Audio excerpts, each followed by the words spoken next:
Every deity in Sanatan Dharma has a tantric version attached to it. Saraswati Maa as well.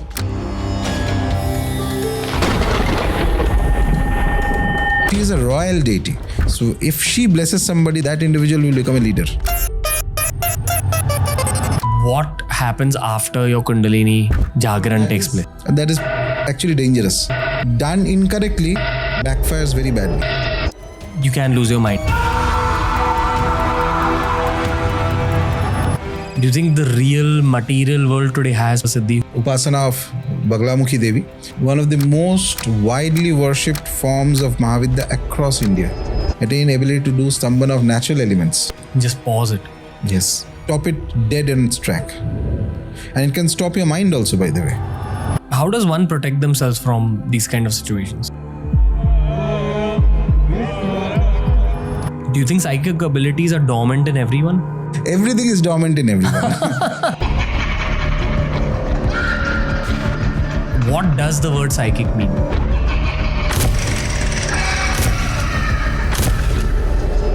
Realm of animals is connected to the realm of deities in some ways that we don't understand yet as human. Which brings me to lions and tigers when we're talking about Mata. That is because of the energy of the deity. It connects and it shows itself through the animals also sometimes. How do you differentiate between a fake and a real guru? You can't. But where would you find? There are a lot of gurus in India. The problem is The Mahavidyas are 10 goddesses. If you take a spaceship, you leave Earth and you keep going out as far as you can. Do you think the Mahavidyas are present there? 3 of the Mahavidyas are present. Kali, Tara, Tripura Sundari. They're everywhere. This is the season finale of our 2024 series with Rajarshi Nandy. We have created some episodes on the Dash Mahavidyas, the 10 iconic devis from the world of Shakt or Shaktism as people know it. We spoke a lot about Prayog. We spoke a lot about the uses of Tantra in someone's spiritual journey in this particular episode. It's a very heavy episode. It's a very mystical episode. I know you're going to enjoy it because Rajarshi Nandy has returned on TRS. If you enjoy listening to Rajarshi Nandy on the podcast, you'll enjoy the meditation series that he's created on our app Level SuperMind. It's a way to get to know Tantra-based meditations more deeply. It's a means to deepen your own journey when it comes to your own relationship with the deities. We've linked Level Supermind down below. But for now, enjoy the season finale with Rajarshi Nandy on TRS.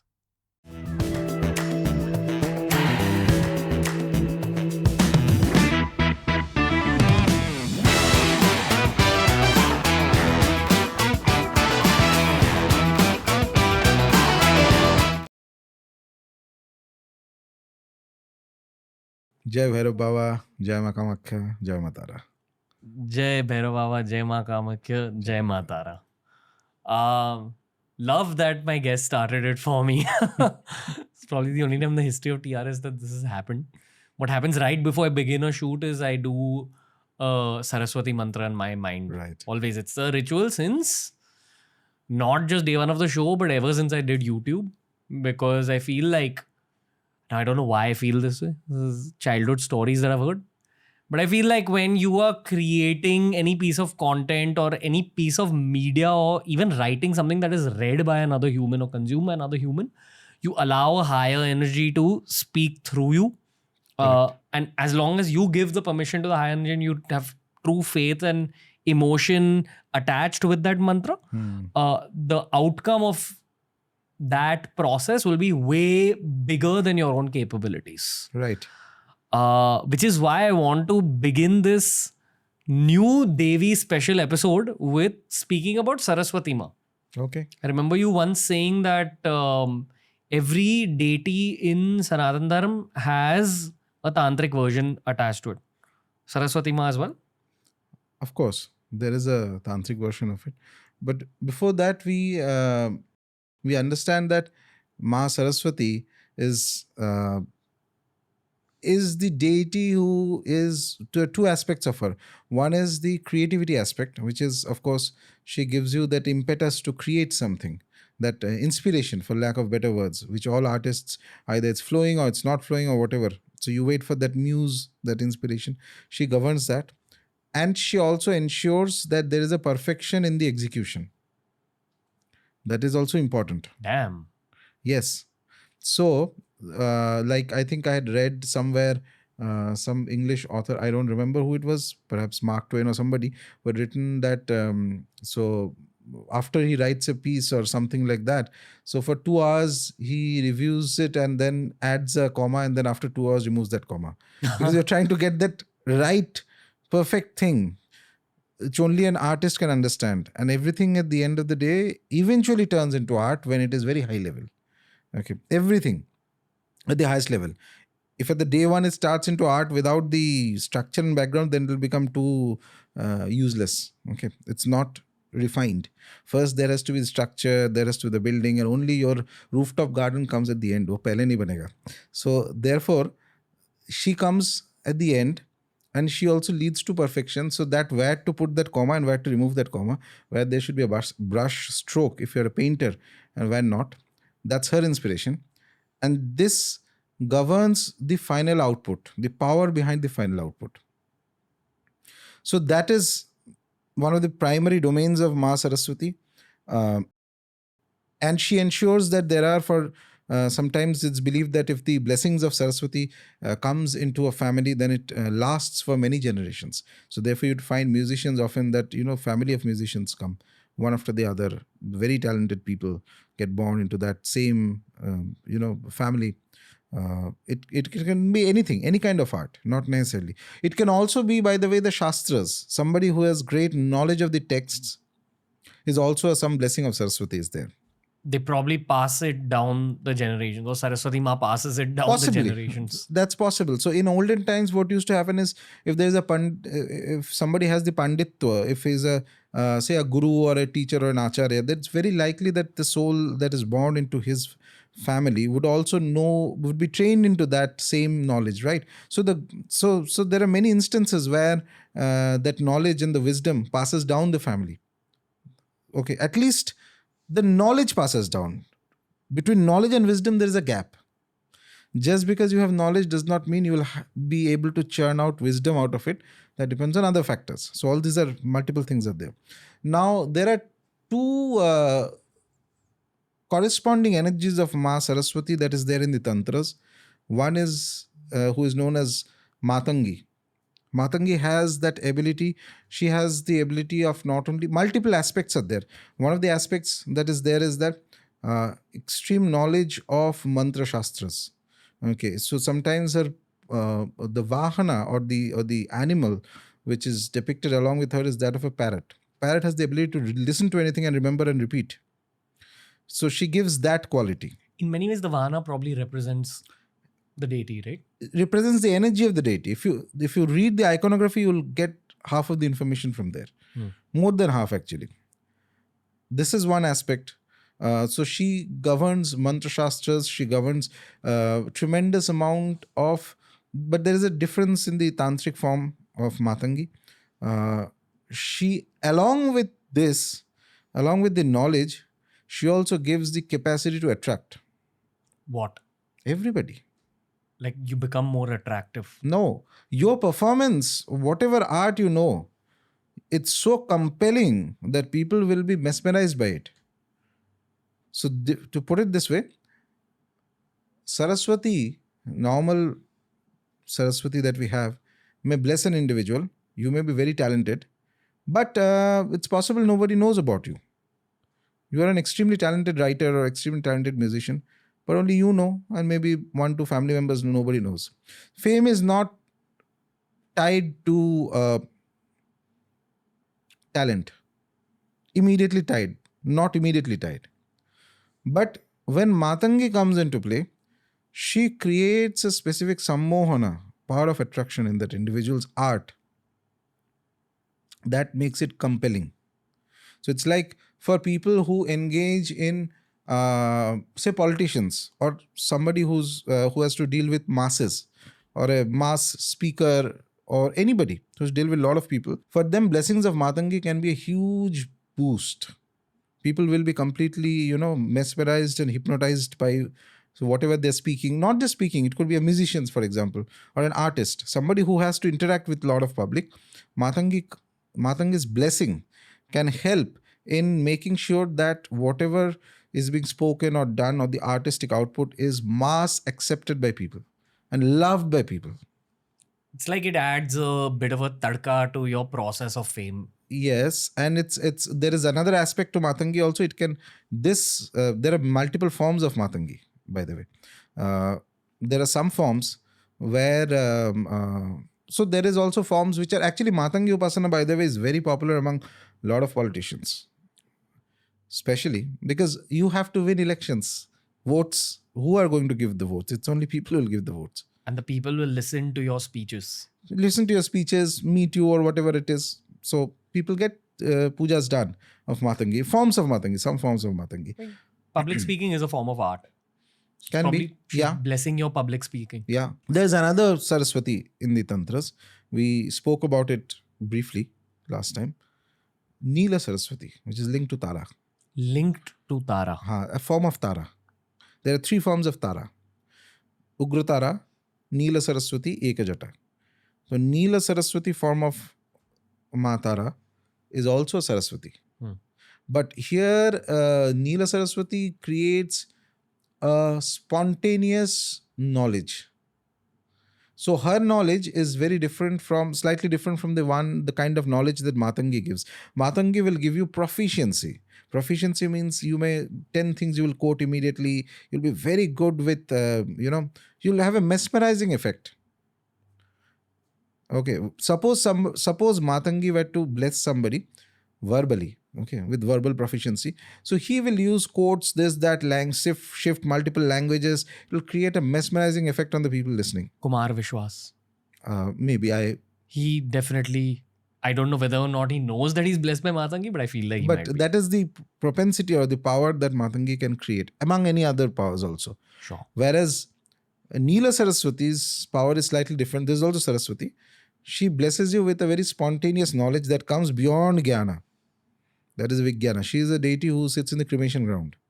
And there's a lotus. On the lotus she's sitting. Okay. And she holds skulls and this and that, etc., etc. But she is the knowledge that comes in enlightenment, whatever you call it. Okay. Whatever name, Shunya, enlightenment, this, that, etc. So there is an expansive capacity of the brain that increases, and such. It may happen that, you ask, there's a doubt or a question that comes into the individual's mind, and the answer will organically pop up. That this is the right answer. So that thing is governed by Neela Saraswati, form of Maa Tara. Okay. I have 3 things to say. Yeah. First thing I'll say is, Atharva, pull up the screen. Because I think now with the Rajarshi Nandy episodes, the screen has become a very important tool. The second thing I'll say is, I think a couple of episodes ago with you, we did that whole playground analogy. Right. That the world, Bhulok, is a playground and the humans are the different kids, and then the deities are flying around. Right. Kids have to attach themselves to a deity and escape into whatever the next realm is or the higher realms. Right. I also understand that what one refers to as God, the omnipresence, that takes different forms as different deities. Yes. Which is why we have Bhairav Upasana. Yeah, correct. Vaishnavism, Perfect. Shakt in the first place. Perfect. But eventually you all reach to that same place. So you reach to that one, but there are shades of the one. It is not singular.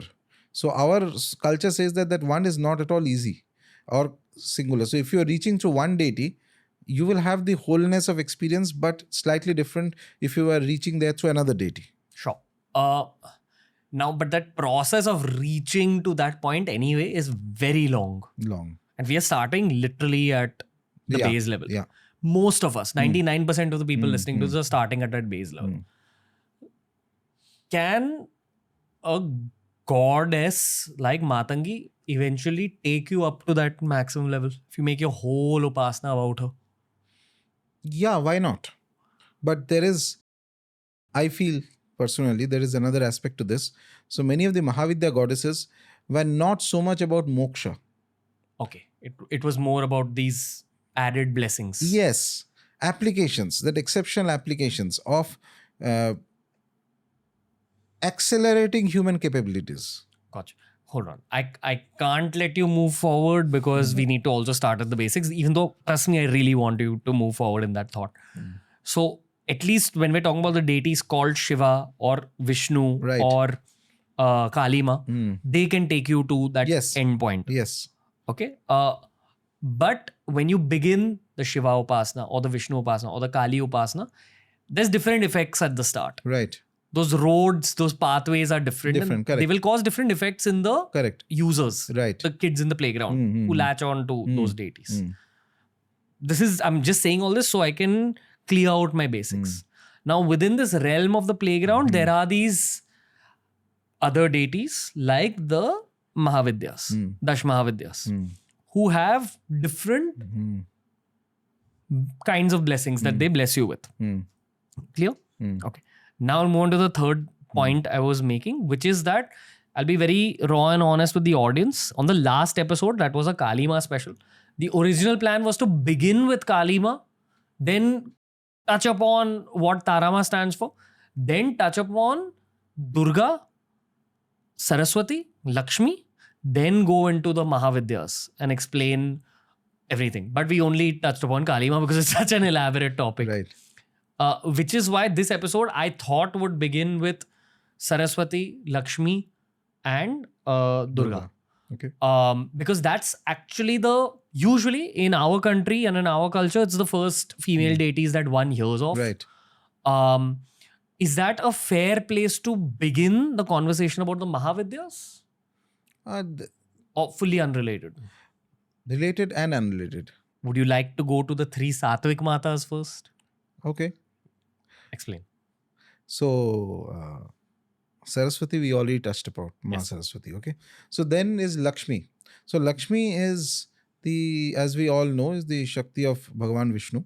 She is the sustaining power. She has multiple forms. So she can give you material wealth. She can give you power. She can give you position. She can give you honor, respect, even kingdom. Okay. And so basically, Lakshmi is that sense of possession of things, but harmonious sense of possession. It's not a very insecure sense of possession. There are lower entities that can give you a lot of possession of multiple things, but they will also give you a lot of insecurity in that. Whereas the blessings of Lakshmi, if it's there in somebody, they will be very secure about where they are. It's not so much about there could be a lot of money, but there did not be a lot of money also. What they will feel inside is a certain sense of harmony and balance. Very powerful sense of harmony and balance. Okay. So that is the biggest blessing that Mahalakshmi can give to an individual. Contentment along with the actual material blessings. Yes, but both of these can come. But the primary thing is that a sense of, if her greatest blessing is a sense of contentment. And she requires her upasana requires a harmonious environment. That harmony should also be manifested in the area where you are doing the upasana. What does That this means that if the room where you are doing it is unclean or disorganized, then getting her blessings will be more difficult for you. Is a room like this all right? No, so even here, everything has to be, so when one is doing a puja, and leaving aside maybe 1-2% individuals who are superbly gifted in spiritual practices, for ordinary persons in the puja room, there should be everything in a harmonized manner, in a secure manner, so that they can, connect to her energy faster. She likes that harmony, that physical harmony. That's why in many places you can make designs on the floor on various patterns and all that. Or basically the idea is that it should should feel good. It should not feel scattered. The energy should feel absolutely in balance in that space, physical space. It's important to have that. Whereas for Saraswati, just to give a comparative point, there will be great artists. If you look at their working desk, it will look like a complete mess. The pen is here, the paper is there, something, etc., etc. Nobody knows what is where, only that person really knows. But the output is terrific. Is there a tantric form of Maa Lakshmi? Yes, that's called Kamalatmika. So she is one of the Mahavidyas. Let's turn to the screen for the first time. Kamalatmika. The images are probably the best way to understand. So all these are Kamala images only. So different variations of it. You can choose any one. Okay. You know, a layman would assume that this is Maa Lakshmi. Yes. But it's not. Not. So the mantras will differ. But the puja paddhati will differ. Okay. So Tantra that I keep saying is that not only the deity but also the mantras will differ. There will be Vija mantra specifically that will be useful for her. And along with her, there is a Bhairava. All the Mahavidyas except one have a Bhairava. The one which is a widow? Yes. Which one is that? Dhumavati. Dhumavati. So all of them will have a Bhairava. And her Bhairava is actually Sadashiva, who's like Vishnu. Sadashiva, who's like Vishnu. That is her Bhairava. And Kamalatmika mantras also work very wonderfully for people who are interested in wealth and other things. So one of the things about the tantric forms of the deities, the mothers, various Tantra is, as I keep repeating, Tantra has a fascination with understanding power. Okay, it is not sufficient to know that I am feeling blissful and happy and peaceful and calm and detached. All that is fine, but there has to be power. And whenever there is power, there has to be application of power. There is nothing like I'm very powerful, but nobody has seen me applying that power. तो फिर तो वो बस statement हो गया, इसको कोई मतलब नहीं है. Power that is applicable. So therefore, these tantric forms of the devatas, once you start their mantras, before you reach the state of contentment inside and all that, there will be changes inside, outside also. So therefore, Kamalatmika mantras can bring about very fast changes in the material life. First of all, I'm very interested in the Bhairav you spoke about. I want Atharva to pull up that also, but no, I don't think you'll find the image of that Bhairav. But let's see, chances are less. How does one differentiate between Lakshmi Ma and so there are more iconographical details, and plus as I say, the mantras are different, the dhyanas are different. So there are various aspects of Kamalatmika, just like that there are aspects of normal Lakshmi. So Kamalatmika upasana is relatively slightly lesser among the Mahavidya pantheon. Lesser as in prominence. Prominence, because people normally what they do is once they go into Mahavidya realm, they prefer to go to the Kali, Tara, Tripura Sundari, or maybe Bagalamukhi, Chinnamasta, that types. Kamalatmika is also there, but slightly lesser. Okay. Just again for further understanding, the Mahavidyas are 10 goddesses. 10 goddesses. Which represent different 10 aspects of Adya Shakti. Fair to say 10 aspects of life? Adya Shakti is more than life. 10 aspects of existence. Yeah, cosmic existence. Not your or my existence. If you take a spaceship, you leave Earth, and you keep going out as far as you can over billions of light years, and you reach that edge of space. Of course, Kali Ma is present there as well. Do you think the Mahavidyas are present there? Kali, Tara, Tripura Sundari, they're everywhere. Kali, Tara, Tripura Sundari are 3 of the Mahavidyas? Yes. Just give out the names without explaining, because we'll cover all of them, but what are the names? Kali, Tara, Tripura Sundari, or Shoroshi we call her. Then Bhuvaneshwari, Tripura Bhairavi, Chinnamasta, Bagalamukhi, Maa Dhumavati, Maa Matangi, Kamalatmika. These are the 10. Gotcha. Dialing it back down, coming back to the basic deities. When we're talking about just Lakshmi Ma in her sattvic form, can she take you to that final point of liberation? Yeah, if you look at Mahalakshmi as a supreme deity, yes, why not? So in certain, I think Vaishnava Sampradayas also, they have Mahalakshmi as one of the main deities who can take somebody to the ultimate state. But there is also another Mahalakshmi which comes to us from the Devi Mahatyam, where she's a warrior goddess. So it is believed that the form of Durga that we worship is actually derivation from that Mahalakshmi. Oh. That Mahalakshmi is 18-armed. has weapons in all her arms, and she goes into battle. Any different from Kali Ma? Yeah. Very different from Kali Ma. It's these various forms were created for the sake of the upasakas. Okay. The mantras will change. As the mantra changes, the forms changes. But more or less broadly, there is Kali, there is Lakshmi, there is Saraswati. These deities are there. Their mantra changes, and therefore their iconography will have certain changes.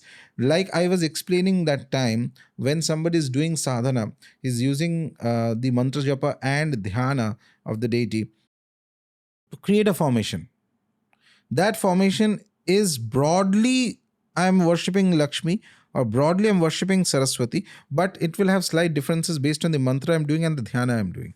And that formation will eventually lead you to a higher condition. By formation, you mean visualization. Visualization that takes a life of its own in the astral plane. Which in the West is called conjuration magic. Yes, but this is more powerful than that. You're building your own... More powerful because the system is so thorough. Provided you can make it properly. You have the requisite amount of concentration, and to aid that concentration, so they give you the number of japas of the deity that you have to do. So when you're doing a mantra sadhana, if you're doing it formally, after initiation and all that, the guru may tell you that you have to do 1 lakh japa, 4 lakh japa, 5 lakh japa of the mantra with certain restrictions. So once you enter into that process, the repetition of the mantra generates the energy that drives the form that you are meditating on. Amongst other effects. Amongst other effects. Okay. What is this that I was So going to say? this is the 800, what is known in North India as the Sherawali Ma formation, which is the 800 Maa Durga, basically. This is Maa Durga. A form of Maa Durga. I'm saying this with respect, but I find Shakt a very complex school to understand. Because it is entirely based on mantra sadhana. See, that made it more complex, what you just said. Like, it made it even more complex. I meant if I compare it to Vaishnavism, which is based on Vishnu and his avatars and associated gods. If I compare it to Shaivism, which is based on Shiva and the associated gods and practices. They're kind of a little bit straightforward to understand for a noob, a newbie, a beginner like myself. But when you're talking about Shakt, it's always been complex since I was a kid. Like, even your Sattvic understanding of it is slightly complex. Because we know that we have the 3 Sattvic Matas. We know that Kali Ma exists. And that she's perhaps, even more fierce, more intense. That's about it. When I first heard of the Mahavidyas, my first reaction was, wow, that's damn cool. My second reaction was, I'm a little more confused now. No. All good things in the world are complex. Is it more complex than Shaivism and... No, you haven't penetrated deeper into Shaiva mantra systems. But yes, and I say it even though I'm a Shakta, so I will be interpreted as having a bias. But so far as the potency of and the variations of the mantra shastra concerned, there is perhaps nothing in the Hindu pantheon that matches the complexity and depth of the Shakta mantras. Everything is there. Mantras even to activate various aspects of the deities and the Mahavidyas, and fantastic it is. It's amazing. It's out of the world. Okay. Again, I'm asking a question that sounds basic on the surface level, but it's a deep question, which is basically that Tantra is a cumulative system which contains multiple mantras. Yes. Right? Now the mantras have their own power, energy, and effects. And the mantras are so complex as energy entities that they manifest as visual images of deities so that human beings can understand what the mantras can do. Yes. Fair? So, fair. But also additionally, when you are chanting the mantra, you will have, in general also, you will have an image of the deity that will be told to you. So you meditate on this kind of an image. It helps to get Yes. the mantra to work even quicker. Now we will continue. Sorry, I'm stopping you so much. it's okay. This is a very complex discussion when it comes to Sanatan Dharma. I know that audience members might be feeling bad that I'm stopping Rajarshi sir, but there's a lot of people who don't even truly understand the Sattvic explanation of things. Because most of us in India have been taught according to the Vaishnavism context. The loose Vaishnava context is the popular context across North India. Which is?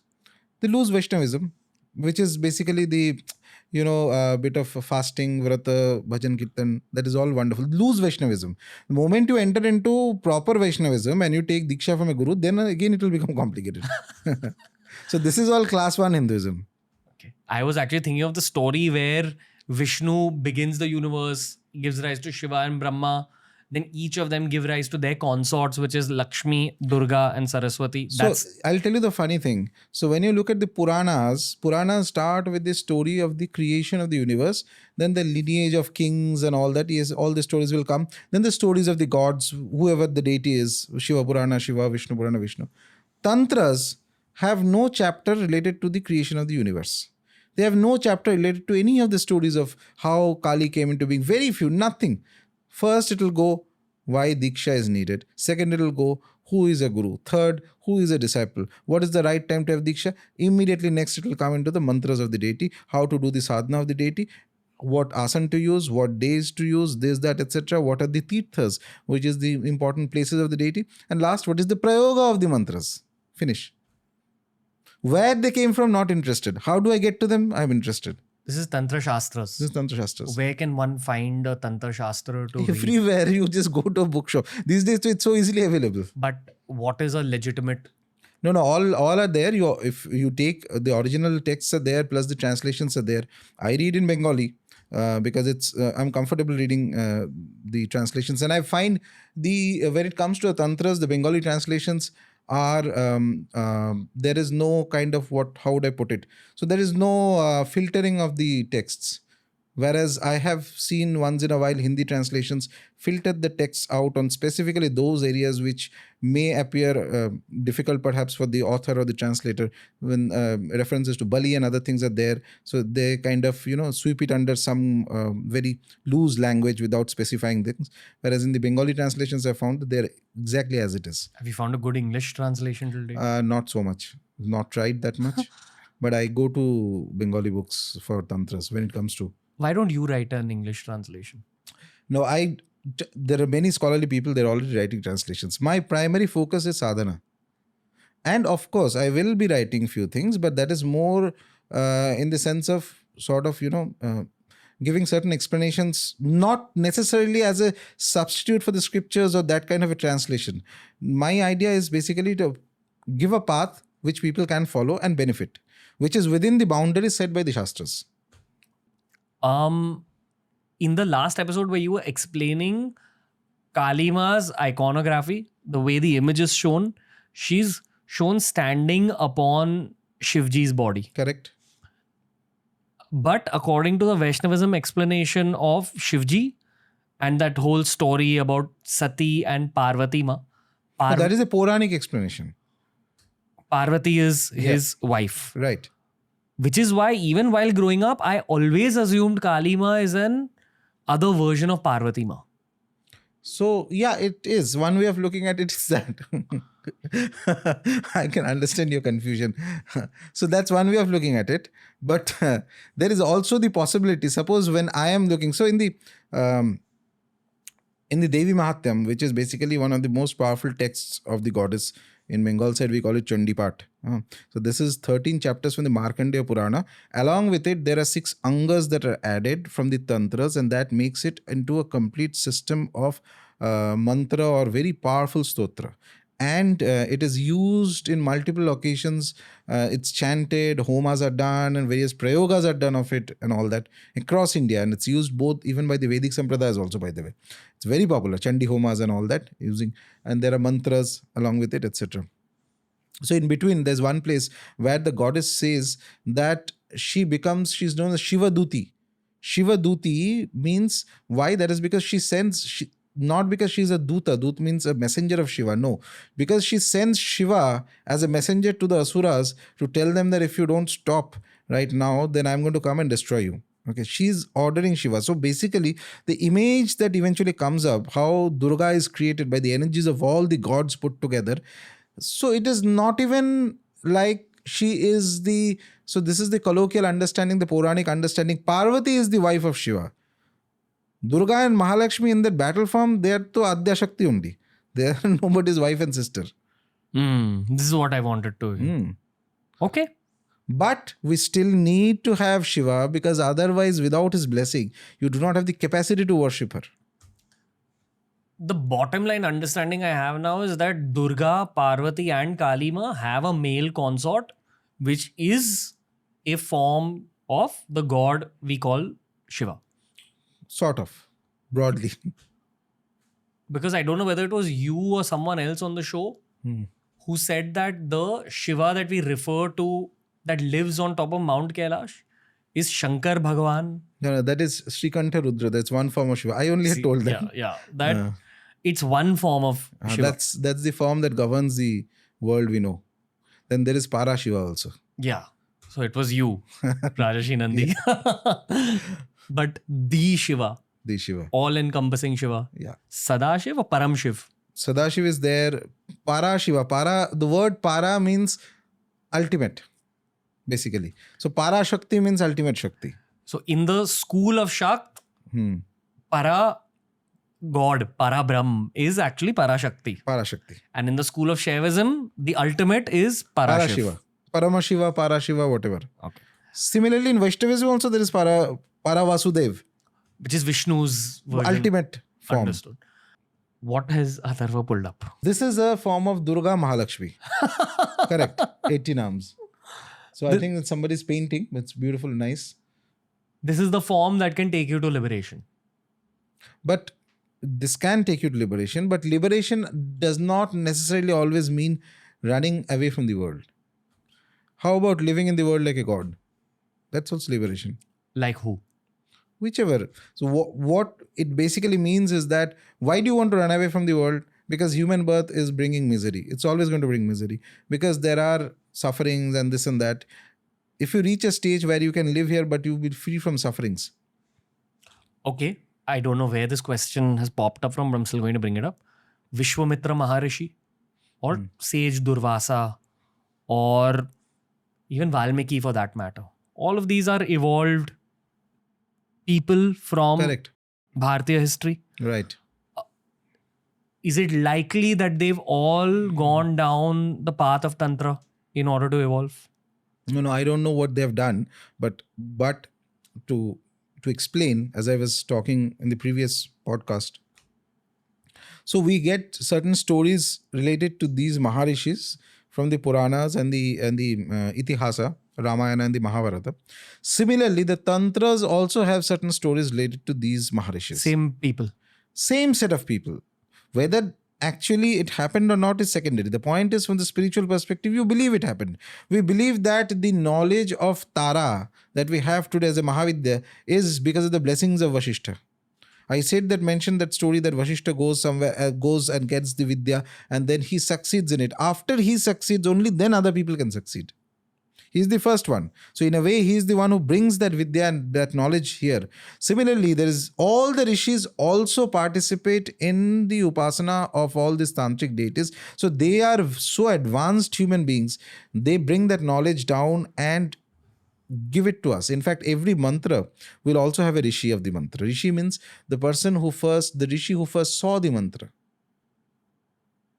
And it is through his blessings that the mantra comes to the world of humans.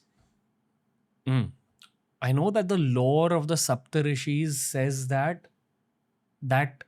Para Ma or Para Vasudeva or Para Shiv, whatever that all-encompassing being is, which is effectively the same, for a lack of a better way to explain it in words. All of us as souls have descended from the energy of that being. But the thing is, that being has all-encompassing knowledge.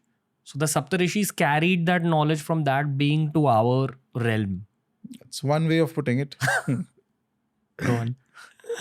No, because the thing is, the moment you say a question, so in my mind, I can see there are multiple ways. The correct answer is always complex. Sure. The simple answer is always half-truth. There's nothing wrong in that, but the world is complicated. So to the extent of my knowledge, even to explain that also, things become more complicated. But that is the way it is. And the beauty of this is that if you explore these things, along with that you keep doing a sadhana, it will expand your mental capacity. Okay. Let's move on to the third one, which is Durga Ma. So Maa Durga is basically uh, a royal force, essentially a bit like Maa Lakshmi, but also has the intensity of Kali in her. Repeat that sentence. Is a bit like Mahalakshmi in essence somewhere. So there is a balance and a harmony inside, but also that intensity and ferocity of Kali. That is also present there inside her. And one of the things is we know that she is the Mahisasura Mardini. She destroys Mahisasura. Okay. And she is a royal deity. She blesses people with, so if she blesses somebody, that individual will become a leader. There's no chance he'll remain an ordinary person. So that is one of her. That's why one of the things is many of the royal dynasties used to worship some or the other form of Maa Durga. What has Athar pulled up? So this is the standard iconography of Durga. Which is? She's destroying the Asura Mahisasura. That Asura, with that, there is a battle that happened for over 100 years in the various realms. The Asura could change forms and attack. And goddess Durga, along with her armies of various divine beings, actually came ahead and fought that battle and eventually destroyed that Asura. And the lion is her Vahan, which is on which she... So the lion is anyway among the animals in the jungle, it is a royal animal, right? So it automatically indicates that when the blessings of Durga comes, it's not just a leader. Leader means a top-class leader you will become. So that is why oftentimes dynasties and powerful royal dynasties, etc., have some link or the other to some form of Durga in terms of worship and other activities, etc. So there are 10 arms and she has all the weapons of all the gods. She's formed from the collective energy of the different deities. And with that, she goes into battle and destroys the Asura. We find that there is a very interesting story in the Kalika Puran, which says that she destroyed this Asura 3 times in 3 kalpas. Kalpas is? Kalpa is a cycle of time, huge cycle of time. Okay. So let's say just in 3 cycles of creation, she destroyed the Asura in 3 times, same Asura.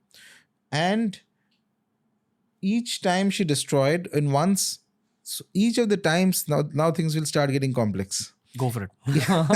Each of the times she destroyed, her iconography changed a bit. In one, she destroyed as a form known as Ugra Chanda. This is the Ugra Chanda image. Okay.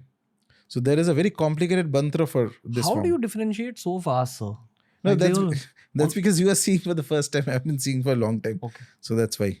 So first is Ugra Chanda. Second, there is a form, the second kalpa she destroys, Madhyama kalpa we call it, as Bhadrakali. In that form, the battle went on for 9 days. Okay. Navratri. And then in the third kalpa, but not this Bhadrakali. This Bhadrakali image, it will be slightly difficult to find. She is standing on a lion. She's Kali but standing on a lion. Type Bhadrakali standing on a lion and see. We're researchers, sir. And the third time, she destroys as Katyayani, the daughter of Rishi Katyayana. And that form, the battle went on for 4 days.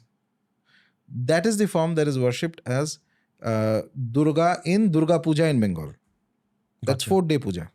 Gotcha. Has Atharva been able to pull up anything? No. These No, are this is very different. complex. This is different forms. These are different forms. It's No. not that form. This is one thing I really enjoy about podcasting, that so much of this content may not be available on simple Google searches. Because it can only come from people who have consumed a huge number of books and Right. research. It was actually my doubt at the start of podcasting in terms of should I be making a knowledge-based show? Because everything is probably out there. Turns out lots of stuff wasn't out there. My question to you, sir, is like, what's the difference between Durga sitting on a tiger versus Durga sitting on a lion? Mantra is different. At the end, I keep telling this, repeating this 100 times. Mantra is the deity. Once you enter into the field of Tantra Sadhana, the mantra is the Devata. Change the mantra, the form will change. The difference between Ugra Chanda, Bhadrakali and Katyayani is the mantra changes. And the energy changes slightly, Slightly perhaps. little change. There's a broad spectrum, broad archetypal energy deity, the main deity that is Durga. Within her capacity, within her domain, There are multiple mantras possible. Each of these mantras will have slight differences in the energy. Ugra Chanda mantra is extremely fierce. Bhadrakali mantra, this Bhadrakali mantra is also fierce. Durga mantra as it is fierce, but Durga mantra can also protect an individual, by the way. It's very good for protective powers. Physically protect an individual, Durga mantras are very good. So there are many mantras of Maa Durga, or even, in fact, I recorded one of the meditations on the 32 names of Maa Durga, which just about anybody can do. And that's very protective, very beautiful.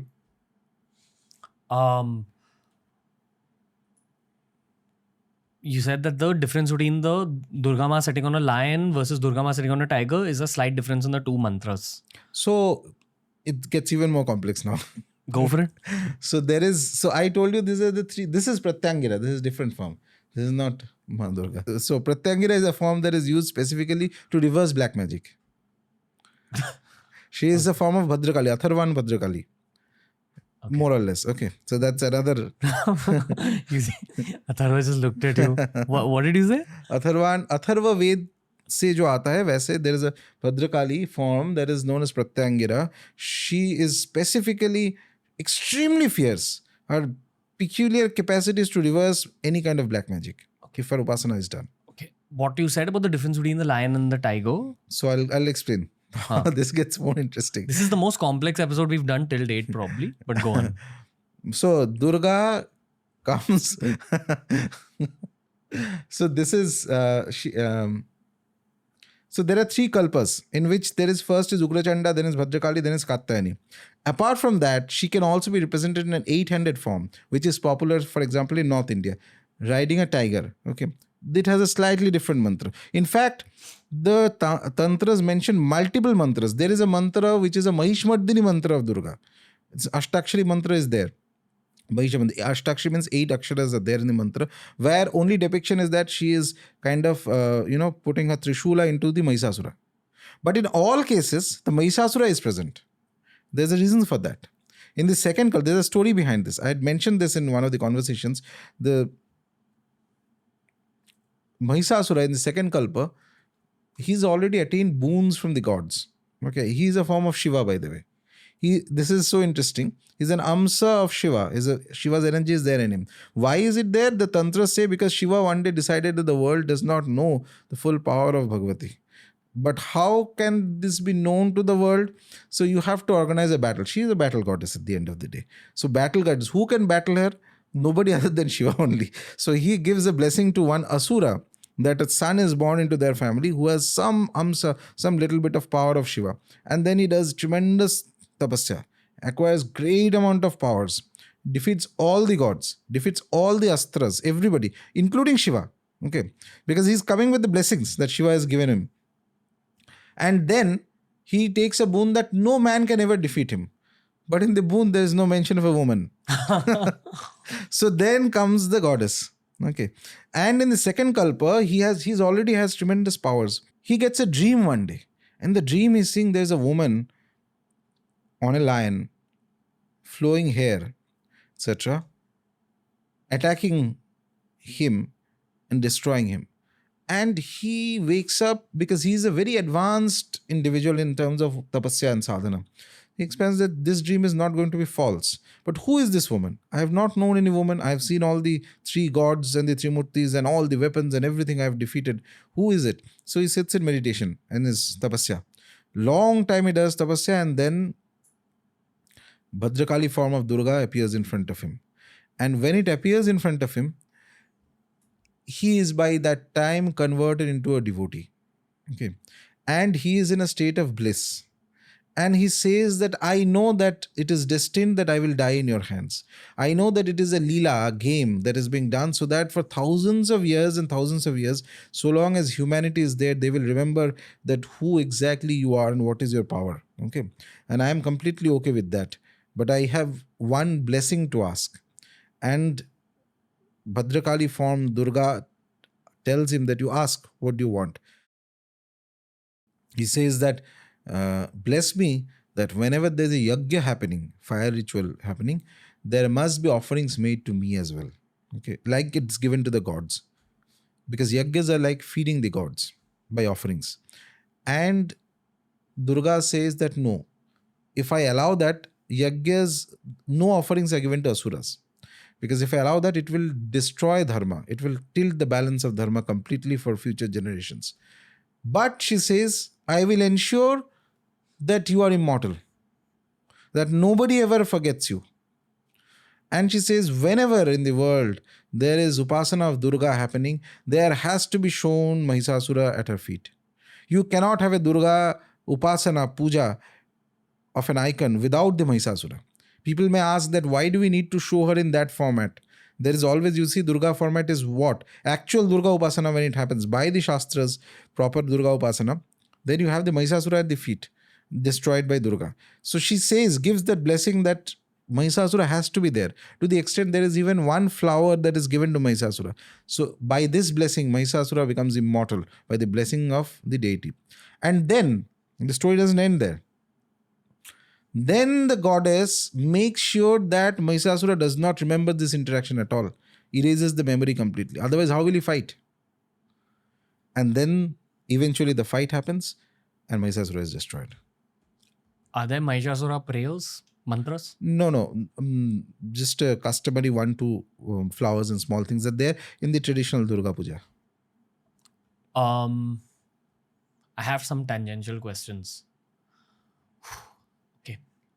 First of all, that lion and tiger angle. If there is a subtle difference between the mantras for Durga Ma sitting on a tiger versus Durga Ma sitting on a lion, can you understand the essence of that difference by understanding the essence of the difference between lions and tigers? No, so let me clarify one thing. The 8-handed form is more important. The presence of the tiger is perhaps an evolution that happened later. Okay, it's possible. I think there is no specific mention of any tiger. It's always the lion. It's just that I think in Bharatiya culture, the word sher references both. Yeah. Perhaps that is why the lion tiger came in there. But actual texts all speak of the lion. Let's head into the realm of animals just a little bit. One of the key changes in your life when you begin Bhairav Upasana is that your interactions with dogs is supposed to change. And I have felt this so heavily on so many fronts. Wherever I go, if I'm out in public, usually dogs will come up. And now you could argue that, no, this happens to me also, bro. I'm just a positive guy. I love dogs. Dogs love me. Sure. But when it never happened and then suddenly starts happening, that's what's weird, which is what I see in my own experience. Actually, recently I was in Kashmir and I was walking in Gulmarg from one hotel back to my own hotel. It was a long walk and there are supposed to be leopards and bears in the territory where I was walking. Right. So I was very scared. And my first thought was, I'm going to do an Om Bhairavaya Namaha. Right. I was doing it and I'm recording a vlog. It's minus 14 degrees temperature. Okay. To record a vlog, I have to press my camera button. So I take my glove off. And I keep my glove off because I have to keep putting the camera on and off. It was so cold that my hands started becoming red. Right. You know, early, not frostbite, but at least the cold stings you. Okay. And I'm scared because supposedly around me there are leopards and bears. And I hear a noise. I'm like, this starts happening behind me. I get a little scared, but it's actually a friendly dog. And my first reaction was, Bhairav Baba. Okay, and then he walks with me a little bit. When I go ahead, there's a bunch of more dogs. Right. Who don't attack me. Feels good. Feels good. And you know I know that feeling. Yeah. You know you're blessed in these kind of moments. You know that even if a bear is around you or a leopard is around you, when they see a pack of dogs, it's unlikely that they'll attack you.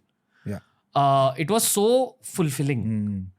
But the other strange thing is that a few months ago I was in Udaipur where there was there's a hotel called the Uday Villas. It's a very famous hotel. In the property where the Uday Villas is made, they had found a Kartikeya statue.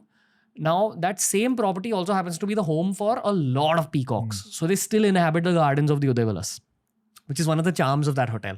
And they say at 7 in the morning when the sunlight hits the Kartikeya statue which was found on that property, the peacocks surround the Kartikeya statue and bow down. Wonderful. This is a real thing. Like when you go to the Uday Villas, they'll tell you this. They don't know why it happens, but it happens. Which tells me that the realm of animals is connected to the realm of deities in some ways that we don't understand yet as human beings. Right. Which brings me to lions and tigers when we're talking about Mata. I think the only lions are present in Gir in Gujarat now, the Yeah. Gir forest. Maybe at one point it was more widespread. Just guessing. I'm sure. They say it was present all across Asia, like through the Gulf Right. and all that. Now it's just left in Mm, Africa and that one part of Gujarat. mm. Tigers have been present all over India in ancient times because jungles were present all across India. I think big cats are connected to Durga Ma. Absolutely. That royal energy is there. Is there anything else you'd like to say? Because I often wonder what a big cat's reality is. As you can see behind you, I have a lot of big cat related symbolism because it's something I've always been drawn to since I was a child. Favorite animals were lions and tigers. What is the reality of lions and tigers when it comes to Durga Ma? What do you think? Exactly that. The reason, the tendency of a lion or tiger is that it is like it sets itself apart from the other animals. It's more of kind of, the leader, which is what I told you. So it indicates basically that kind of a royal status, that kind of a special status comes to an individual who is blessed by Durga. Do these animals think of the deities? No. Animals will not think of the deities. These are icons are given for humans to meditate on. Why do you think those peacocks bow down in front of that Kartikeya statue? That's because there could be certain energies specifically that draw the peacocks there. If at all it really happens, it is possible it can happen. In fact, in areas where Kartikeya Upasana happens more, it's possible that peacocks will come. In fact, I knew of one incident where Bhairav Siddha, wherever he used to go in that particular area, all the dogs would come to him. Every single dog, and not just come to him, very dutifully, they'll just quietly sit down as if he has mesmerized the dogs. That is because of the energy of the deity. It connects and it shows itself through the animals also sometimes. Which is why I wonder if the jungles of India have some mystical presence of Durga Ma. Can't say, but maybe. Some things are just beyond human understanding. No, there may be, but our understanding keeps reducing the more our population increases. This is a great point to begin speaking about the tribals of India, as well as Kul Devata and Kul Devi.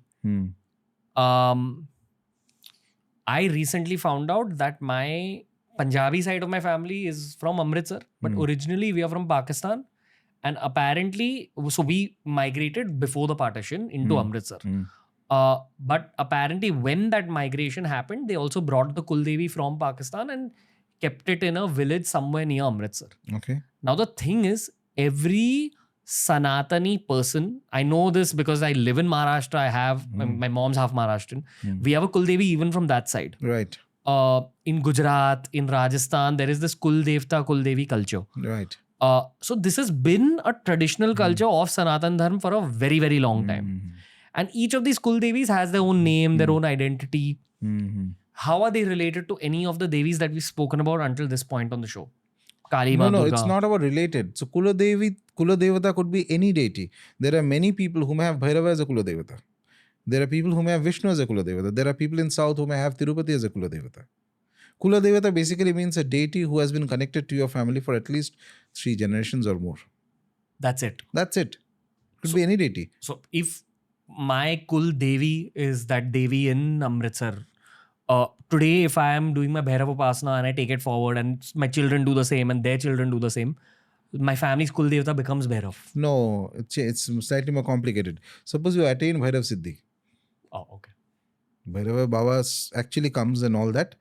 And then your at least 3 to 4 generations continues. But that is very rare among humans. So basically what we do is we follow the Kula Devata that has been sort of worshipped by the family so far as it's possible to remember, like that. So if your family has a certain Kul Devi or Kul Devta, it probably means one of your ancestors in your bloodline has had done a lot of upasana of the deity, and eventually some blessings of the deity must have come into your family, recognizable blessings. And then generations after generations have worshipped that deity. And in fact, if the Kula Devata is known, it's very good to worship the deity. Very good to worship. It reduces a lot of problems that the individual may face at various levels. Because the deity has already some link to that Kula. It's in your blood. It's in your blood. That way. Rishabh Shetty, who made Kantara, his family is probably blessed by Panjurli Dev. Okay. I'm assuming so. Maybe. Like, He made the movie, so it came out through him. Right. And that's one. No. So there is the thing. Blessings of a deity can come otherwise also. Okay. But Kula Devata is a very specific concept. That a family has been worshipping a deity, significantly worshipping for multiple generations. That is the Kula Devata. I want to do one little different thing on the show. Lakshmi Bhaiya ko bulao. This thought of a Kul Devata actually came from him. Because I asked him, who do you worship? And he's like, nahi, hamare gaon mein, in our village, we have that one specific god. I was like, who is it a form of? And I don't think he knew the form. He's like, nahi, he gave me the name, whatever the name is, which is what I'm going to call him in for. Gaon kahan hai aapka? Udaipur. Okay. He's from Udaipur. किसकी पूजा करते हो वहाँ? हमारे वहाँ देवनारायण भगवान की भीलवाड़ा जिले में है. बहुत प्रसिद्ध भगवान है, धार्मिक स्थान है, बहुत आस्था रखते हैं. गए साल नरेंद्र मोदी जी भी वहाँ गए थे और बहुत राजस्थान में फेमस है देवनारायण भगवान का मंदिर. What is Devnarayan Bhagwan? It's a form of Vishnu. Form of Vishnu. Very Vishnu का simple. अवतार. विष्णु का ही अवतार है ना, वही हाँ तो. जी, विष्णु का So अवतार है. simple. While we sit in cities and speak in English, many of us don't realize that this is the true India that has taken the story of Sanatan Dharma forward. So the story has been forwarded definitely because of temples and places of worship, but I feel it's heavily been taken forward because of Kul Devata and Kul Devis. Understand the importance of each section. All of it together make a complete whole. So Kul Devata is very important idea. If you know the Kula Devata, it saves you from a lot of trouble. As simple as that. Kula Devata is the first deity to worship if you know who the Kula Devata is. Or if you don't even worship, at least once a year you go to the Kula Devata and you make some offerings, etc. Ensure that the Kula Devata is pleased with you. Can it take you to liberation? Liberation? What liberation? Complete evolution, moksha. Kula Devata? Yes. If your Kula Devata is Vishnu, why can't Vishnu take you to liberation? I mean, this is very simple. The overarching conversation I actually want to have here is about tribal cultures. Okay. Which I would argue also follow another version of Sanatan Dharma because they've shared the same geography as us for a very long time. And tribal cultures all over the world have their own version of Kul Devata. Right? Like even if you look at all these Samoan tribal cultures and all, they talk about same concepts, prana, they have deities, etc. Okay. I'm saying something wrong? No, I have no idea. So that's why I'm asking. I haven't seen much of the tribal cultures. So you tell me, I'll listen. I think that they all have their own goddesses and gods. I'm sure. Then those goddesses are forms of these same goddesses that we've spoken about until now? Broadly similar. They're forms of that Shakti, that original Shakti. They can be looked at as a form of broadly, this is the term. I need to qualify the term broadly because obviously I have not done a proper study of it. But broadly, they have some Bhairava aspect in their male deities and they have some Shakti aspect, Bhairavi aspect in their female deities. Some Bhairava aspect in the male deities? And Bhairavi or Shakti aspect of their female deities.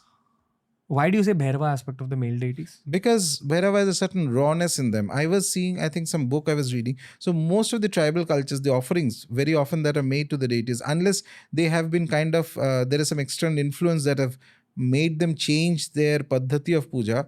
So they would offer meat and other things, etc. to the male deities that are there. So you offered those to Bhairavas also.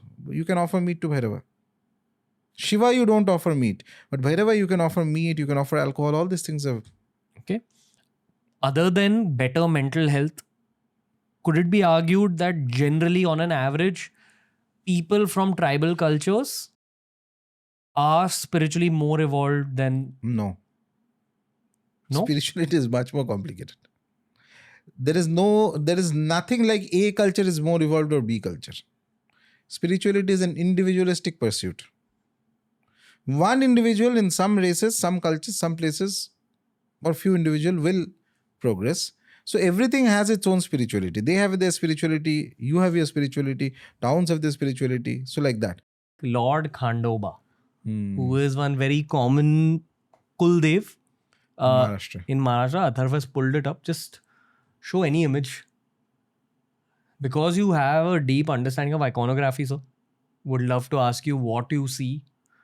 And so there is a general story of the deity, of course.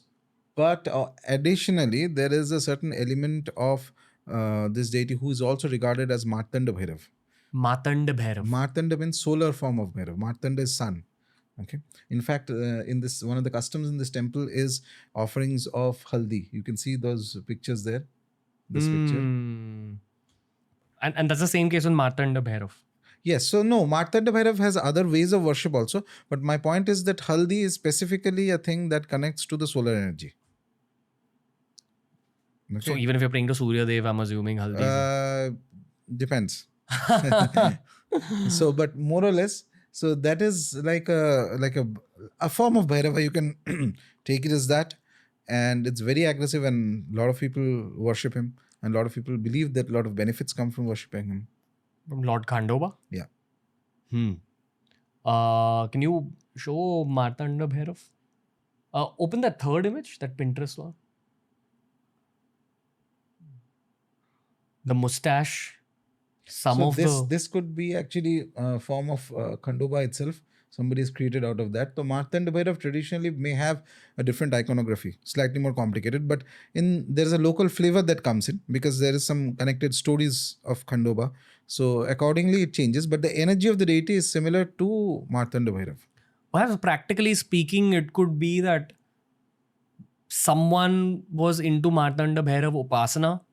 No, again, it cannot be fully said. So there is another possibility, by the way, just in case, for the sake of mentioning. So, so there is another solar deity who used to in the pantheon of the solar deities that used to be worshipped in India. It's known as Revanta, Revanta. You can check that up. So he is often shown riding a horse and carrying a sword. Perhaps this. So he's shown often riding a horse and present in hilly areas. Used to be, and he has the power to remove negatives and protect travelers and things like that. Okay, and in some places, I think in Bihar region, when Durga Upasana is done, Durga Puja, so they also keep a small Vigraha of Revanta even today. So it's possible that Khandoba, because he has a horse and he rides a horse, was perhaps instead of Martanda Bhairav could have been Revanta, but no one knows for sure. Just that is a powerful deity connected to that temple. So the only thing we know for sure is it's a form of Shivji. It's a form of Shiva is it's like an all-encompassing power. It's like saying a female deity is a form of Mata. Yeah. Now, which Mata? Probably Kali Ma. Softer form of Kali. Because this is a Devi Ma special. Okay. And only at this point do I truly believe we have finished talking about the Sattvic Matas. Okay. Now we will truly begin the core of this podcast, which is Mahavidyas. We had a fantastic episode with Dr. Vineet Agarwal about the Mahavidyas. Okay. But again, I feel like it was a more theoretical explanation. He's also got magic in his words, you know, like it really stays with you. But I feel like the kind of delivery that you do when it comes to these subjects is a lot more fierce and of course is a lot more tantric. I also believe that because I'm doing it at this point in my own timeline with you, I'm very much interested in the practical aspect of the Mahavidyas because I didn't even really know that one could pray to the Mahavidyas. But before we actually talk about the 10, would you like to talk about this thing called Chausat Yogini? So Chausat Yogini is nothing but there are 64 feminine powers that surround any of the Mahavidyas. So as in each of them is each of them are surrounded by 64 yoginis. And their specific tantras will have the yoginis list. And they have to be prayed to when we are praying to the Mahavidyas. What is a yogini? Yogini is fierce feminine deities which surround the central deity. Not the main deity. Not the main deity, but they're very powerful in themselves. They're very fierce. And of the 64, 8 of them are most important. So they are from the inner circle of the main deity. And you pray to them individually? Yes, there are mantras for them. You As in each of the 8 will have... Each of the 8 and also even the 64. Damn. Yeah, one can make offerings or one may just put one mantra as an offering for all of the yoginis, so like that. Okay. I remember, I think we had Anika Maan on the show, who is one of India's top archaeologists. She spoke about this temple. I believe, no, it's in Orissa. Orissa. This is near Bhuvaneshwar. I've been here. You've been here? Yeah. Now, considering that stone-based structures, rock-cut structures, are the history books that our ancestors built for us. I've always questioned this concept of the Chausat Yogini. In terms of people hear about Chausat Yogini, you've explained what it is. Is it simply a way for our Tantra-oriented ancestors to explain the practices related to the Mahavidya-based mantras that, listen, if you're doing this Mahavidya Upasana, you also have to remember to do the Chausat Yogini? No, it's not about that. So they exist. You start doing the sadhana, you'll experience it. You'll feel the presence. Of course. There's no question. If you're capable of feeling the presence, it's like this, that when you're doing the sadhana of any deity, say Shiva or Vishnu, do they exist or do they not? Do you believe they exist? Yes. Have you experienced them? Not yet. So why do you think yoginis don't exist? Same text is telling you to worship the yoginis also. Would you term yoginis as lower deities? No, they have slightly lesser power than the Mahavidyas. But the Mahavidyas' power is too vast. But they are also as good as deities. Slightly lesser. But more importantly, the upasaka worships yoginis because yoginis help you in the sadhana of the main Mahavidya. How? In many ways. First of all, it ensures that there is a certain degree of protection. It ensures that there are certain kinds of, for example, you may, a specific sadhana may require certain elements. So a yogini can also inform you that where you will find that, etc. Various things are possible. So in earlier krama, the worship of Mahavidyas required the worship of yoginis first. Only then you could worship the Mahavidyas. Today, many systems have changed, things have changed. So people directly worship the yoginis, directly worship the Mahavidyas, and some offerings are made to the yoginis. Some bali offerings are made. Bali did not be actually Pashu Bali. It could also be things that are like vegetarian, specific ingredients are given, but the name is given as a bali.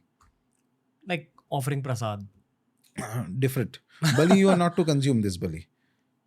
Prasad you can consume. So bali you have to do with specific mantras, give to the yoginis, and then put somewhere where some animal or something can consume it. You spoke about Ganas in one other episode that we done. Basically, before Bhairav appears in front of you after your Bhairav Upasana has succeeded, the deity might send his or her Ganas to just check if you can handle the power at an earlier stage. Right. Is this the equivalent? No, the yoginis will not come to you directly until you start worshipping the Mahavidyas or calling on them. And it is important to have them in your favor because they can also cause a lot of trouble to you if you're not in their favor. How do you turn them against you? No, by not pleasing them. So it's the Mahavidya you worship. Mahavidya is, if you're, so original krama of the worship required that the aim was that one is aiming to attain Siddhi of the Mahavidya. Not like today. Today, so everybody worships everything. So when Siddhi of the Mahavidya is required, then these deities have to be, the yoginis have to be in your favor. They must also have some blessings, positive blessings for you. If not, then they will definitely cause some of the other problems for you. Like? Could be various things. You start the upasana, some other problem happens in your financial problem, health problem, this, that, etc. They can cause all sorts of problems. In fact, the Pradhan deity, the Mahavidya allows it to happen. The Mahavidya wants you to pass the test Yes. of the yoginis. Yes. Okay. Let's take Matangi, which is a Mahavidya you named earlier in this episode. Now, the difference between praying to Matangi versus praying to Mahalakshmi or Kalima is that you pray to Kalima and Mahalakshmi for that end goal of Tantra, which is evolution. Yeah. In this case, it is a form of evolution, but you're also getting the Siddhis or the powers that this particular Mahavidya blesses you with. No. Even Kali, when you're doing Tantric Upasana, you have to be very careful. Even Tantric Upasana, forget all that. Even Hanuman Chalisa mentions that Siddhis come to you when you worship Hanuman. So first of all, this negative idea that Siddhi is a bad thing has to be completely rejected. This is a brainwashing that has happened. If you are not interested in Siddhis, then don't do any Upasana at all. It is not possible that a person has attained to higher states of spirituality and some organic amount of Siddhi, the other has not come. It is impossible. Flat impossible. If somebody says that I am enlightened, but I have zero Siddhis, either he is lying or he has not attained anything. When it comes to a Mahavidya like Matangi, how long will that process take usually? I know. No, again, this is subject to the individual. What's the shortest? You can't predict, because you might be carrying some Yes. work from your last birth. Correct. You would have begun the upasana, Yes. perhaps almost ended it, and you're doing like 2 or 3 japs of that mantra and suddenly something explodes. Right. That's possible. But say if you're starting from zero, It'll take few lifetimes. few lifetimes. Yes.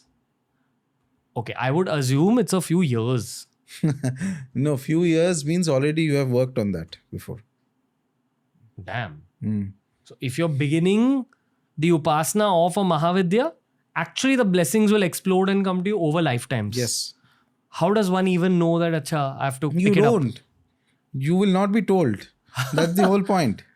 So if you are judging that, then you're not fit for the path. So the path is not inviting anybody. Path is not like the mass invitation to people. No. It's your role to display your eagerness, your fitness, your competency, and nature will then open her doors of sadhana for you. If you don't want to, don't do. No one is interested. So it's like this. So you have to display your eagerness. You have to pass the test. You have to go through it. What if you've begun the process in one of your births from scratch? You've begun it, you've done everything well, you're on course for it, and then you pass away because of old age. Is it a guarantee that you'll be reborn into a Hindu family and then you'll go through the process of growing up? No, if you had secretly desired to be born in some other family, then you will get some birth in some other family. Whatever thought or whatever ideas have grasped your mind, your chitta, those will propel you into some other, wherever you are going to go. So if you have been internally, if you are completely dedicated to your practice or something like that, then you will be born in a Hindu family. There's no doubt about that. Okay. Do you think it could be argued that you're born into a Hindu family because of some past life momentum? Momentum of being a Hindu. Momentum of being a Hindu. That's all. Some connection to the Hindu deities. It's the way of life. You can be a Hindu atheist also. I mean, you don't believe in all this, but you like the culture. And you feel more accustomed to the people. And the souls you have connection to, they are also born Hindu. So you're also born Hindu. Okay. But if you have a secret desire to be born in another religion, You'll go there. do you think that happens? I'm sure that can happen. Moving on. You've been here. You've been to this temple. This is I think the one in Odisha, Bhuvaneshwar. You've been to this very spot. Not very spot, but this temple, yeah, inside. What is the energy inside? No, right now first of all, I went many years ago, and secondly, so until there is there's small puja that happens there, but there's too minor. As in the energy isn't strong. Yeah, it's dormant. No, it's dormant or it's not even there. It has to be re-awakened. How do you think the energy will change? It will change means what? You need not go to the temple. The Yogini pujas still happen. Inside the temple? No, those who do it, they do it. At home? Or some place, Kshetra or something like that. They will not do it in public, but they do it. It happens. Why isn't this temple just For some reason, it fell into disuse. It's gone now. So like that. Are there lots of temples like this in India? So many temples have been falling into disuse. Falling into disuse. Or for whatever reasons. Disuse, or it was destroyed, or whatever it is. Say if it was not destroyed, are these actual dormant volcanoes? No, it's not like that. It depends. It depends on various factors. I don't get why a temple as ancient, beautiful, and perhaps as Because powerful if as you this. don't continue, so there are two types of things. One is man-made temples and the other is natural formations. Natural formations will contain that power until you break into that area and cause some destruction and things like that. For example, the Kamakhya, I mentioned that it's a hill. That hill has a specific hydrology of water. So that makes it powerful. If that water flow gets destroyed by any activity, construction or otherwise, then that tampers with the energy of that place. That is that's not a man-made thing. That's something naturally formed, right? Same way, if you have a man-made temple, the temple's puja is not happening for a certain period of time, the energies will leave. What other natural spots are there in India? So many are there. Your Amarnath is a natural spot. There's a natural formation, right? So like that. In fact, a lot of hill temples are perhaps, I've not been to all of them, perhaps some of the other natural formations are there, or at least something in the geography is there which allows. But yeah, in Kamakhya, it is definitely the water stream that is the most important thing. Okay. Coming back to the main conversation, which is the Mahavidyas. Is there anything else you'd like to brief the audience about while you're introducing the Mahavidyas? No, nothing else to brief. Other than what we've already spoken Yes. about. Okay, then we can start breaking down each one of them. Yeah, so we already did Kali and Tara. Actually, each of the Mahavidyas have a lot of complexity in them. First Mahavidya is Kali. And she's also as a deity, she takes in the energy of Saturn. She can control Saturn. Okay. Just like Bhairav? Yeah, just like Bhairav. So she can control Saturn. She's connected to, she's a deity who can control Saturn. When you say control Saturn, you mean the Shani in people's charts? Yes, in certain configurations, worship of Kali can help to control Saturn. Go on. So each of these Mahavidyas have their links to Grahas. Okay. Then there is Tara, which is connected to Jupiter. Then there is Tripura Sundari, who is connected to Mercury. Okay. So like this, each of these Mahavidyas are there, which have some of the other Graha connection. So the third most important deity of the Mahavidyas is whom we know as Shorashi or Tripura Sundari. Tripura Sundari herself has her own whole krama of Sri Vidya, which is very popular across India, both in South as well as in other places. And they have the own methods of worship. There are two primary kulas of Shakti Upasana. One is Kali Kula and one is Sri Kula. Kali Kula, where Kali is the main deity, and Sri Kula, where Sri is in the sense of Lalita Tripura Sundari is the main deity. So here also, her worship, there is involvement of particular very famous yantra that is used by all those who know the Sri Vidya Upasana Krama and all that. Sri Yantra that is there. Plus, so she, as a Mahavidya, she is particularly specifically referred to as Shorashi. Shorashi means a 16-year-old woman, just in the prime of her youth. So that is the form that is worshipped. Tripura Sundari, basically, the name as it signifies is, she's the most beautiful deity form in all the three worlds. She is very representative of what is known as beauty. So if you pray to her, is an outcome that you become... No, spiritually beautiful. So she is Parashakti also. She is completely Parashakti. And there is, as I said, there's an independent full school of Tantropasana, which we call as Sri Vidya, where different forms of Tripura Sundari are worshipped. There's Bala Tripura Sundari as a young girl. Then there's Lalita Tripura Sundari. Mantras keep changing as the Diksha goes on, etc. And there are many sophisticated processes. Yes. So this is the form of the Lalita Tripura Sundari. So there are different mantras of her, and she is actually very popular. In South, she is more popular than in North. Her worship is more popular in South, but North also her worship happens. In fact, there is a difference in the Paddhatis though, in Tantra, which means that there is Dakshinachara and Samayachara. There are two systems of Tantra in Sri Vidya. They follow. Samayachara is more internalized practices. Dakshinachara is all the Tantra, Mantra, Yantra, everything is there except it's entirely sattvic ingredients that are used. And then there is the Vamachara, Kolachara. Kolachara practice is where all the offerings of meat, alcohol, etc. can also be done. There are some places where it happens, Kamakhya and all that, it's entirely Kola Tantra. In fact, full of northeastern India, the whole tantric system is Kola. Whether it's Kali, whether it's Tripura Sundari, whether it's anybody. In fact, the main upasana of Maa Kamakhya that happens by the priests, they regard her as Tripura Sundari. That's how the worship happens, but it's in the Kola Paddhati. And it is not Sri Vidya exactly. Sri Vidya requires the worship of Sri Yantra. Here, Sri Yantra worship is less. There are other methods of worship. Shri Yantra is open. It's the 3D geometrical. So 3D is the Meru of it. Sri Yantra is one of the most complicated, the most sophisticated Yantra. Third or fourth one, whichever. This one? First, I mean, again, basic question, but explain what a yantra is once again. Yantra is basically a two-dimensional object which contains the energy of the deity. A symbol. Symbol of the deity, yes. It's like as if it's a murti, but in 2D form. 2D form, but it's not a murti. There is no icon in that, but they're geometrical patterns which connect to the deity. So this is the Sri Yantra of Lalita Chapur Sundari. What if I just keep this at home? You can, but ideal course mein, if you have to make use of it, then you have to do the sadhana of that. When a lot of people keep it at home. Ideally, you have to do upasana of the yantra. You have to take the initiation, do the mantra sadhana, and then you keep it. These days, a lot of people keep it just like that.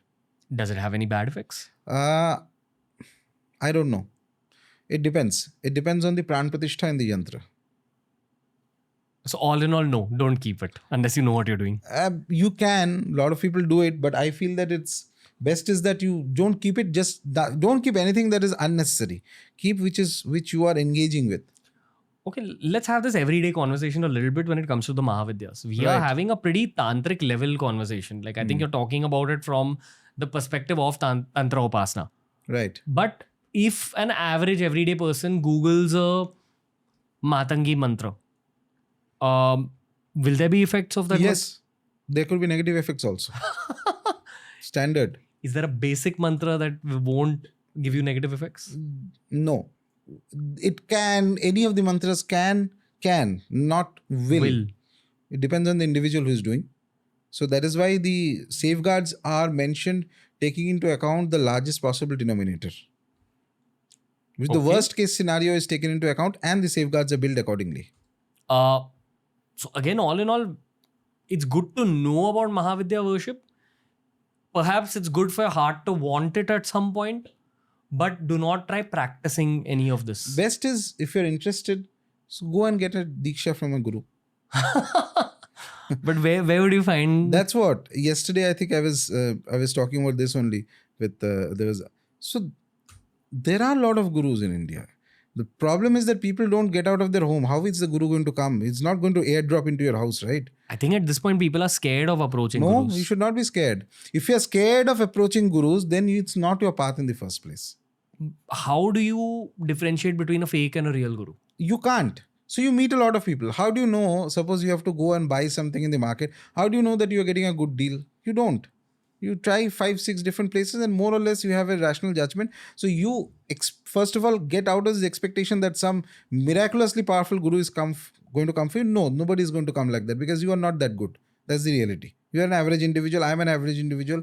So with that understanding, with your common sense intact, go and check for gurus. And we talked right here only that there are 3 generations of gurus you have to check. So you check the guru, you check who is the guru's guru, who was the guru's guru. You meet the other disciples. You see how it feels like. Spend 1 year meeting people across India. You'll find somebody. But people do nothing of that sort. All they do is sit in the internet and send mails. How do I find a guru? Guru is not going to come through Amazon. Yeah. People need to get out of the podcast studios. And search. And search. Yes. Go to Banaras, go to Ujjain. Wherever you want to go. There are so many Sri Vidya Sampradayas in South India. In South India. So many of them are there. Today, the Sri Vidya is so easy to get an initiation. I mean, every second person I meet has some of the other Sri Vidya initiation. I'm not talking all of them are right or wrong, that's secondary matter. But I'm saying that if you are saying that you don't have a tantric guru, that's because you must not have searched for one. Okay, fair. Because until now, the internet narrative is that the guru appears when the student is ready. It's all fairy tale. It's all fairy tale that doesn't happen. So you have to go out looking. Yeah, it will happen if you are that good. Who told you that you are that good? Why are you under the impression that some Himalayan yogi is going to appear in front of you and do? Nobody is going to appear. Just find somebody who's decent enough, who's follow your common sense, okay, and who comes from a good lineage. You see other disciples and all that. You make a fair assessment. Looking at the disciples, at least you can understand what type of guru is there, etc. And whether there are multiple, you can talk to them and all that, and then you get a fair assessment.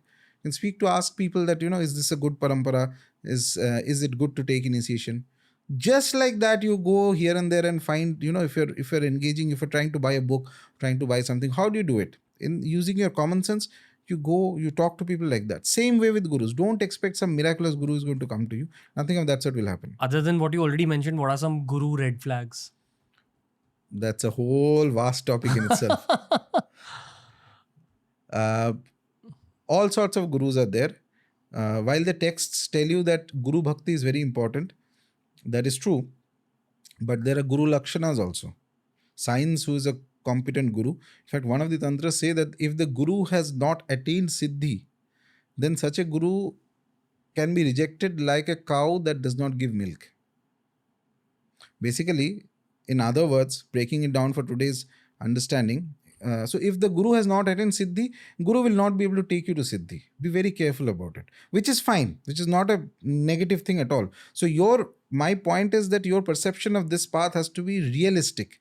People come with all sorts of absurd, unrealistic ideas, and therefore they fall into various kinds of problems also. So long as you keep it realistic, so long as you keep your common sense intact, you'll be more or less safe. Have the initiation. Initiation is mandatory. Initiation gives you the license to practice Tantra sadhana. After that, learn it and then do your sadhana. You are the one who has to do the sadhana. You are the one who has to work hard. Suppose you have an initiation of Kali mantra, okay, and your Guru has given you the mantra. All right. After that, you keep practicing. Then after a few months, you speak to the Guru that how do you do Anushthan of the mantra, etc. You visit Kali temples. You engage this way with the deity. Slowly the path will open up.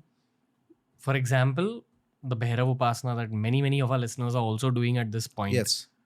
Of course, that will create some changes in your material reality as well. Right. If you take that one step towards finding your Guru, the deity will assist you. If you are doing the Upasana of the deity, that's very important. If you want to have an initiation in Kali Mahavidya, suppose, start with say Adya Kali Stotra. For 1 year, keep doing sadhana of that. Read it 9 times every day, unfailingly. Pray to the mother. Tell that I want to meet a right guru. You go and meet gurus, etc., etc. Then eventually, the other, also a bit depending on your own karmic, momentum and the arrangement of your karmas, you are likely to find somebody who will initiate you. And after that, but remember this age is very different. We have heard many miraculous stories of great gurus coming and in 1 second enlightenment. Nothing will happen. You learn the puja, you learn the basics of upasana, and then you do the upasana. That is the important thing. But Guru is important. Bypassing the Guru will not work.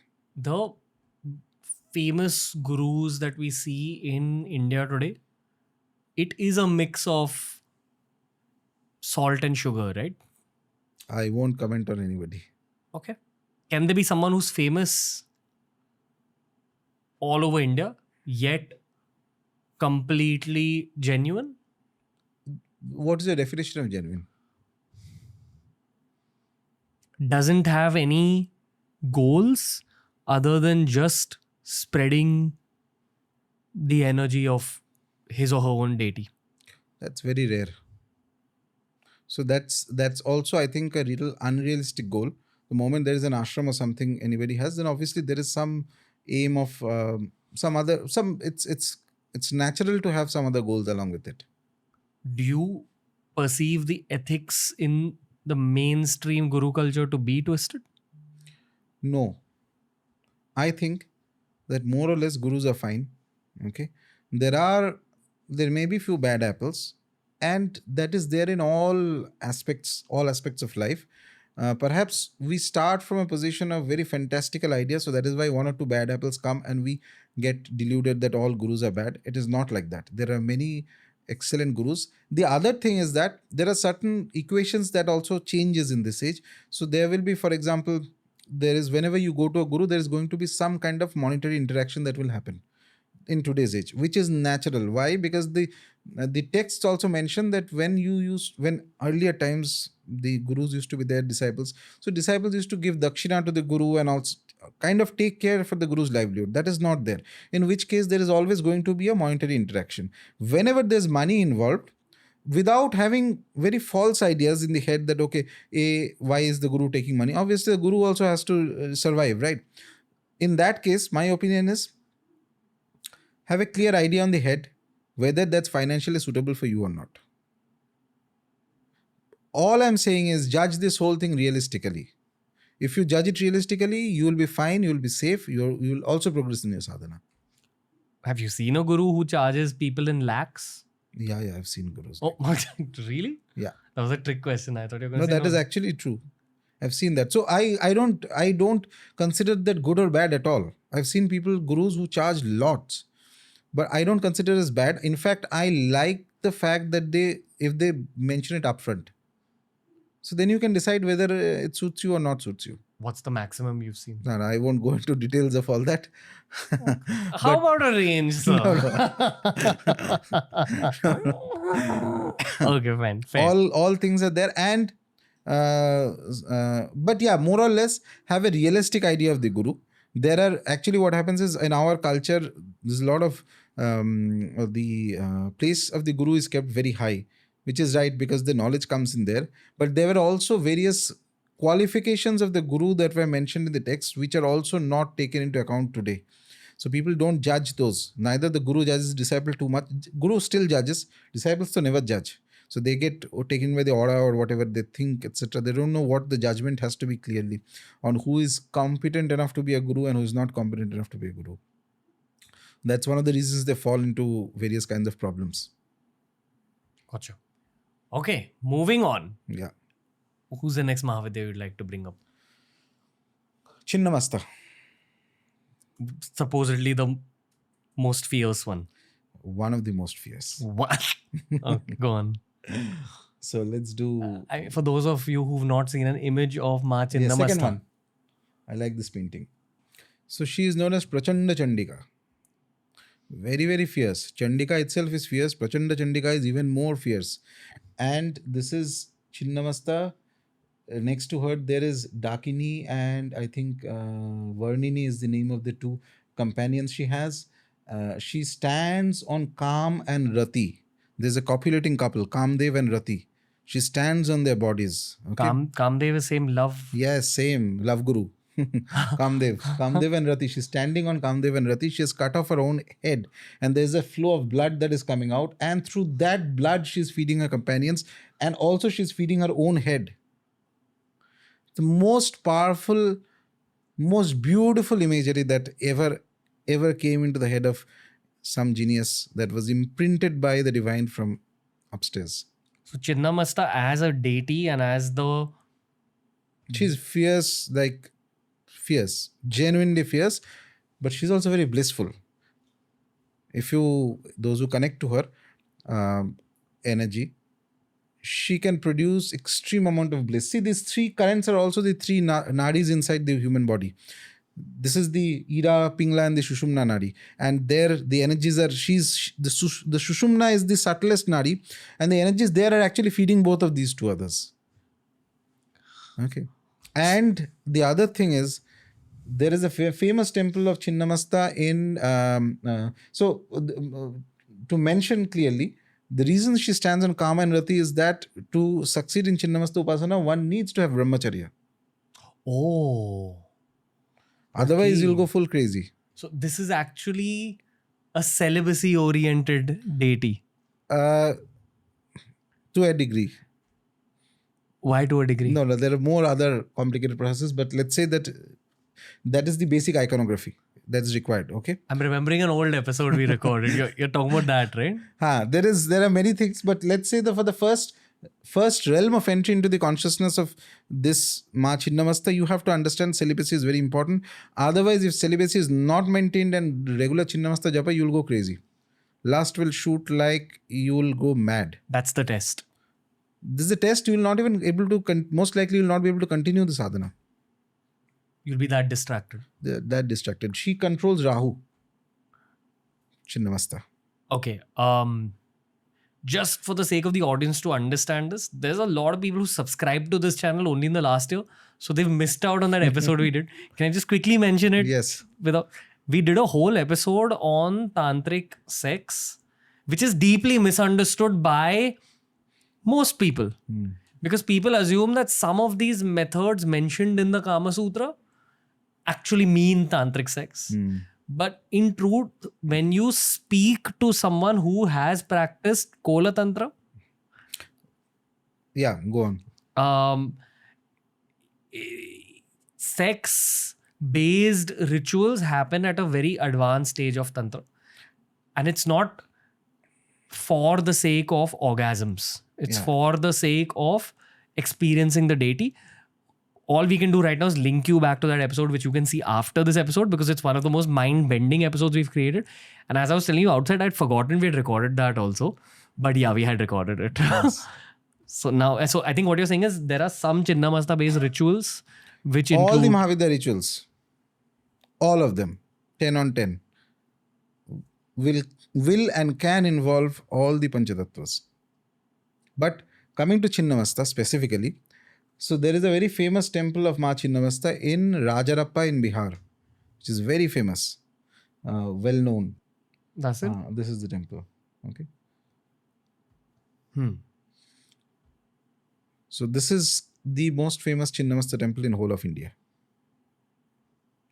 She is a form of Kali. She is extremely fierce, and she is to be invoked for prayogas only in such cases where more or less everything else has failed. Black magic. No, not black magic. Suppose it could be anything for that matter. It's very intense. It's like triple power comes in. There are such things in the Chinnamasta mantras and all that. Basically, extremely intense. Okay. That's all you can reveal right now. Extremely intense, yeah. I'm just thinking that so many mandirs that I didn't even know of, that I hadn't even heard of. So these ganas of Chinnamasta, what were the names? I think Varnini and I forgot the other name. You can Dakini and Varnini most likely. Okay. So how you mentioned Chausat Yogini, and you said that if you're beginning the Mahavidya Tantra, then you have to appease the Chausat Yoginis also. I would assume that even with these ganas, they would have certain practices associated. Yeah. So in some very old texts, they mention that all the Chinnamasta mantras or vijas have to repeat it thrice, because there are 3 figures here, okay, for them. So yeah, there are certain practices involved in this, but this is also a very meditative image, basically, where she is feeding her own lifeblood into her followers or beings who are associated or linked with her. Okay. Is there anything related to Kamdev worship? Not Chinnamasta. Nothing. It's just symbolism that even the god of love. Yes, she stands on Kamdev and Rati because to show that you have to have some control over lust before you can actually succeed in Chinnamasta Upasana. Who's Rati? Rati is the wife of Kamdev. And she's the goddess of? See there, there's a couple there. Right. But like how Kamdev is the god of love? She's the wife, Shakti of Kamdev. Goddess of love. Yes. So she's standing over the god and goddess of love to show you that there's something beyond sex. Yes. Transmutation of that sexual energy into your mantras and all that, and producing a very fast, powerful spiritual effect. Is this like Kundalini Jagaran? Everything is Kundalini Jagaran. All the 10. What is Kundalini Jagaran? Kundalini Jagaran, all the 10. But question is that how is the Kundalini awakening? Which is the deity through which it is awakening? I think Kundalini now is one of those topics that the audience members have at least an idea about. It's a serpent-shaped pool of energy at the base of your spine. As your spiritual practices move forward, as your yoga practices move forward, as your meditation goes deeper, eventually through the channels of your spine, your Kundalini rises up and connects with your third eye. And that's what some people count as an important checkpoint towards the path of moksha or nirvana or enlightenment. I don't know if it's the same as moksha or nirvana or enlightenment, but they say that Kundalini Jagaran, when your Kundalini awakens, not only do you have unfathomable blissful experiences, but of course you're spiritually evolving. And in some people, they can have a premature Kundalini Jagaran, which can be extremely dangerous. Yes. More or less. So when you're praying to the Mahavidyas, through the course of those Mahavidya Tantras, there could be a point where Kundalini... There will be a point. There will be a point. Yeah. And not just Mahavidyas. If you're worshipping Shiva, Ganpati, all deities. All deities. So you need not focus specifically on Kundalini. You focus on the deity. As and when required, whenever the experience is to happen, it will happen not organically. This is different for different people. It's different for different, obviously. But if you have to focus specifically on Kundalini, then to awaken Kundalini or something like that, or any process that forcefully focuses and awakens Kundalini, you need to have a very competent guru with you. Okay. What happens after your Kundalini Jagaran that is too vast. No two individuals will have the same experience. What you described is what is the theoretical idea. So this coiled snake and all that, these are all figurative ideas. Very figurative. Coiled snake represents the three gunas that is there, which holds the Shakti inside, and then when it comes out, then it will come out. And it won't go to your top right at the stage 1.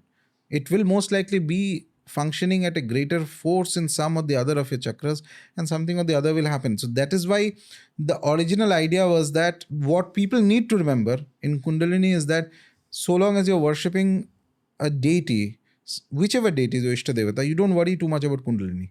You just keep worshipping. The deity will take care whenever it has to happen. B, if you're specifically interested in Kundalini awakening, then there were methods like that, but for that you need to have a competent guru, and never ever is going to, it can happen through a mass scale kind of program. Okay. And that is actually dangerous. You can lose your mind as well. You can cause lot of problems. Whole point of spirituality is having things under control, not uncontrolled, not ending up becoming a wreck. It is not enough that I have, some people will have, by birth, I've seen people like that, some psychic visions and things like that, psychic abilities, all that is wonderful, but it's meaningless. Spirituality is more than that. That steadiness, that balance, that transformation has to come in. If that is not happening, and you are exactly where you are, all the visions or all the psychic abilities are all meaningless. It's basically energy that you are not able to digest. Do you think psychic abilities are dormant in everyone? Everything is dormant in everyone. So yes. So yes. In a very broad time scale, yes. What does the word psychic mean? So any kind of extraordinary extrasensory abilities. Clairvoyance, clairaudience, this, that, etc. Whatever it is. And there must be siddhis and practices related to each of these in Tantra. No. Tantra does not ask you to focus on these things at all. It is, your aim is to focus on the deity. Okay. Eventually these things organically will come. So you don't, the mistake that has happened over decades, and this started with after the post-British era, too much of theoretical ideas came in, and everybody was told that, okay, Siddhi is very bad, I don't want Siddhi. That's like saying, I'll jump into a swimming pool, but I don't want to get wet. How is that going to happen? Fair. Okay, now you said that in any of the Mahavidya worship practices, as you move towards a Mahavidya, at some point the Kundalini Jagaran will happen. Yes. Now, say if there's a pair of twins, and one of them does Matangi worship, and one of them does... The Kundalini will awaken, and it is basically a release of a tremendous powerful force. Now, this is going to be even more complicated, it may sound. When I was explaining that when you are doing sadhana of any deity and you are focusing on the dhyana of the deity, right? So you're doing the mantra japa and you are meditating on the dhyana and the formation of the deity. Eventually, there will be an astral formation of the deity, and that formation is going to take you to a higher realm. That astral formation's power will depend on whether you have had an experience of Kundalini or not. If a person has an awakened Kundalini Shakti, there is a huge amount of force at his own disposal, and that astral formation will become very powerful and active. It is basically a force, tremendous amount of force that is released, but force which needs guidance and direction. This guidance and direction comes through the Devata Upasana. The deity it is a large structure that has been given to you that helps to harmonize this thing and bring it at a more sane way of engaging with this process. Almost like the deity Xerox copies itself and leaves the version of itself with you. Correct. And if your formation, if your dhyana and all that, and the right bhava is there when you are meditating on the deity, and that suppose a person has Kundalini Shakti at his or her disposal the right way, then the formation that you will have will be as good as the real deity. It will have all the abilities of the real deity. Extraordinary powers, but it will interact with you. It will have a life of its own. It will be as good as the real deity. And such people you will see will be known across others. Whenever that kind of a thing happens, it brings an extraordinary aura in them. They will stand out. Make no mistake, they will stand out. The force of the deity will be with them. Some effects and many small things are there with this, along with this. But eventually one day, through those practices, they will attain to the actual Devata who is there in the higher realms. And the moment they attain to that state, and it could be any deity, Mahavidya, Ganpati, anybody, it will be what is, for lack of better words, a state of enlightenment. Fun. This is reminding me of the Disney movie Aladdin, Okay. where you have that genie to yourself. It's just that whatever you're building, the Xerox copy of the deity is the genie of genies. Yeah, and this is a actually complicated concept for a lot of people. Okay. Coming back to that hypothetical scenario that I was creating, if there is a pair of twins equally evolved, equal amount of practice, but one is worshipping Matangi as a Mahavidya Tantra, and the second one is worshipping Chinnamasta. They'll both get Kundalini Jagarans at one point if they do their practice well. But will the Kundalini Jagaran cause because of Matangi be different from Of course. And it'll be dependent on the properties of the deity. Yes, Kundalini is like exactly like, imagine that there is a huge gush of water, but the water has no shape of its own. It can take any shape of the container. The container is your deity that you are worshipping. Damn. Which is why every Kundalini Jagaran experience Is unique and individualistic. Okay. And which is why the textbook ideas are all half-baked. If you work hard enough and with discipline, it might happen in one life. Yes, but don't even think about it. It's a bonus. No, the original idea was, this is why I keep repeating this. If you look at the first set of Hindu texts, whether it's the Upanishads, Gita, do you find the term Kundalini anywhere? Nowhere it is there. It comes from the Hatha Yoga and Tantra texts around 9th, 10th century, with the belief that there is a competent guru along with you. You are not. It's not like you are leading a normal modern day life in society and things like that. And some guru you've met online, or maybe one mass scale initiation where 200 people are sitting. You are also sitting. Kundalini. No, not like that. You live with the guru in the Gurukul. Guru tests everything right from morning. What time you are getting up? What are you eating? What are you doing? What time you are going to sleep? Everything is controlled by the guru. In that kind of an environment, you focus on the Kundalini. It is the guru's responsibility to make sure that everything is safe and you have a quick, very fast experience. But the traditional idea is that you focus on the Devata and you worship the deity. Don't bother about the Kundalini.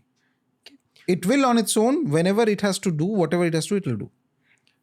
So until this point, we've covered Kalima, Tarama, Tripur Sundari, Chinnamasta, Matangi. Halfway point. Let's go. Let's go to the next one, who is, let's say, Bhuvaneshwari. So yeah, these are all Bhuvaneshwari Mahavidyas. Bhuvaneshwari is relatively a milder Mahavidya. Relatively, but her blessings, if it comes to individual, they kind of become, she is like a base Mahavidya. Her blessings ensures that you succeed in everything in life, whether it's material, all encompassing. There's no aspect of human life that she cannot cover. The name Bhuvaneshwari itself gives you the clue. So why isn't she the most powerful then? All of them are powerful. All of them are powerful. Equally powerful? No, they're different dimensions. So it's like, so different roads. Okay. All of them are very powerful. In fact, the Vija mantra of Bhuvaneshwari is one of the key Vija mantras in Tantra. So powerful, so important and so fundamental that it is considered to be like the tantric Omkar. Wow. So there is an Om. It is not Om, it's some other sound, but it's as like the Omkar is the Om is the fundamental sound in the traditional Vedic religion, like the most potent of all mantras in a way, most fundamental of all mantras. Same way the Vija mantra of Bhuvaneshwari is considered as base mantra, as the equivalent of Omkara in Tantra Shastras. And it's unsafe to practice it without initiation. It's not that unsafe. So can I say it out loud on this podcast? It's not that unsafe, but it's better to follow the rules. I had a friend. Okay. He started doing, I think, Kal Bhairav Bija mantras. And he started doing this practice where he just put it on his phone and put earphones inside his ears and he was just listening. He's like, I got a massive headache because of doing that. Bija mantras can have this kind of effect also, right? Like depends. On the many person. factors are there. On the person to person, yeah. That is the Vija mantra. That's the one. Oh, our favorite. That's it. That's the Vija mantra of That is the Bhuvaneshwari. tantric Omkar. Yes, it's Maya Vija, it's called. It creates Maya and it allows you to see through Maya. It creates Maya. Because, okay, can I say it? Yes, say. Guys, please don't do a jap upon this mantra. But the word is Hreem. H-R-E-E-M. Now, I will not pronounce it loud. Sure. But suppose somebody is doing the Vija mantra anushthan of the Devata. So when you go to a tantric guru, formal tantric guru, so suppose he gives you initiation into Kali mantra or Bhuvaneshwari, etc. First thing he will do is give you just the Vija mantra. There are complicated mantras of the Devatas. They will first give you the Vija mantra. Vija mantra anushthan, japa, you do, then later on higher mantras will come. Vija mantra sets you in tune with the energy of the deity. Now, when you are doing the Vija mantra, the last sound, the Ma sound, when you are actually chanting, when you are writing, you can write whatever you want. The last sound has to be like the striking of a bell. Hreem. Yes. And you don't pronounce it because to get it correct, you have to internalize that sound. It's like you're digesting that sound. That vibration has to be inside. Then it works very fast. What will happen if I just sit in one place and chant it in my mind? Chant. Can anyone do it? You tell me then what happens. I've actually done it. No, this is relatively safe. Okay. For example, if you do a meditation where you're loudly chanting Om for 20 minutes, at the end of it, you feel electrically charged. You open your eyes, things are more saturated. You're usually at higher energy levels, and chanting upon Om has pushed you into a higher... Because it balances all the 5 elements in the human body. Om. Which is not the case with Hreem. Oh, it can try it. There are sadhanas that can be done with these Vija mantra in 3 to 4 days. You'll find very interesting effects. Is this like a practical joke? No, I'm just... Like one day I'll wake up with my eyes like popped out. What? There can be bad effects? And chances are less. This is a relatively safe one. But things can happen. Yeah, but again, this is more or less safe. But still, I don't recommend doing anything without these things, without having some kind of advice from some mentor or at least a guru. And you shouldn't chant it out loud? To increase its effect, you have to keep it silent. So just you meditate, sit in a meditative posture. And chant. And in Tantra, many things come into play. What time you are doing it, what kind of mala, what kind of dress you are wearing, etc. All these things. What kind of dress you're wearing? Oh yes. Color. I actually wanted to talk about that to you. What do you think of your and my favorite color? No, so this is Baba's color. Yeah. Okay. So that is good. Then there is red, there is yellow. Everything has its own. So do not be fixated with one color as and when required for whatever karma. So if you're doing a Shanti karma, something that brings about peace in an environment, suppose, okay, you need to bring that, or harmony or things like that. Then you wear white or you wear light yellow or things like that. But yellow again, when you are doing Bagalamukhi upasana, then yellow becomes very important. That is her color. That can also create stambhana. Which is? Let's go to the next Mahavidya. I'll tell you. Worship of Bhuvaneshwari Devi, if correctly done, brings about tremendous amount of wealth and opulence. It's kind of like Lakshmi. She looks also kind of like Lakshmi. And it's a combination of both Lakshmi as well as Durga, which means not only opulence but also that authority where people listen to you, everything. In a way, like full completeness of life. Like Ratan Tata's probably done. just a fun thought. Yeah. Okay. She is very popular among people, her worship. And she's worshipped widely by both people who are in business or who are politics or anybody else, basically. Her specific nature, this iconography as it shows. So she's sitting there and there's an asura and she's pulling the tongue of the asura and she's beating the asura. So basically, what she does is she does stambhana. Stambhana means to stop something, immobilize something. So when her Mula mantra is like that, it does Stambhana of Shatrus. You stop them completely on their tracks. You stop them from speaking against you. You stop them from anything. And those who are very high in the upasana of Bagalamukhi Devi, they may even attain, at least in the texts, attain ability to do Stambhana of natural elements, which is wind and fire and things like that. Just pause it. Yes. That's the Siddhi. Stop it dead in its track. And it can stop your mind also, by the way. Stambhana can be done in your mind. You don't know what is going on then. As in, you can stop another person's mind. Yes. In what way? That way, you those who have the siddhi of this mantra and they want, how do you think it is going to stop the enemy? By causing stambhana on his mind, his or her mind. He doesn't know what to do. Whatever you have learned, you'll forget at that moment.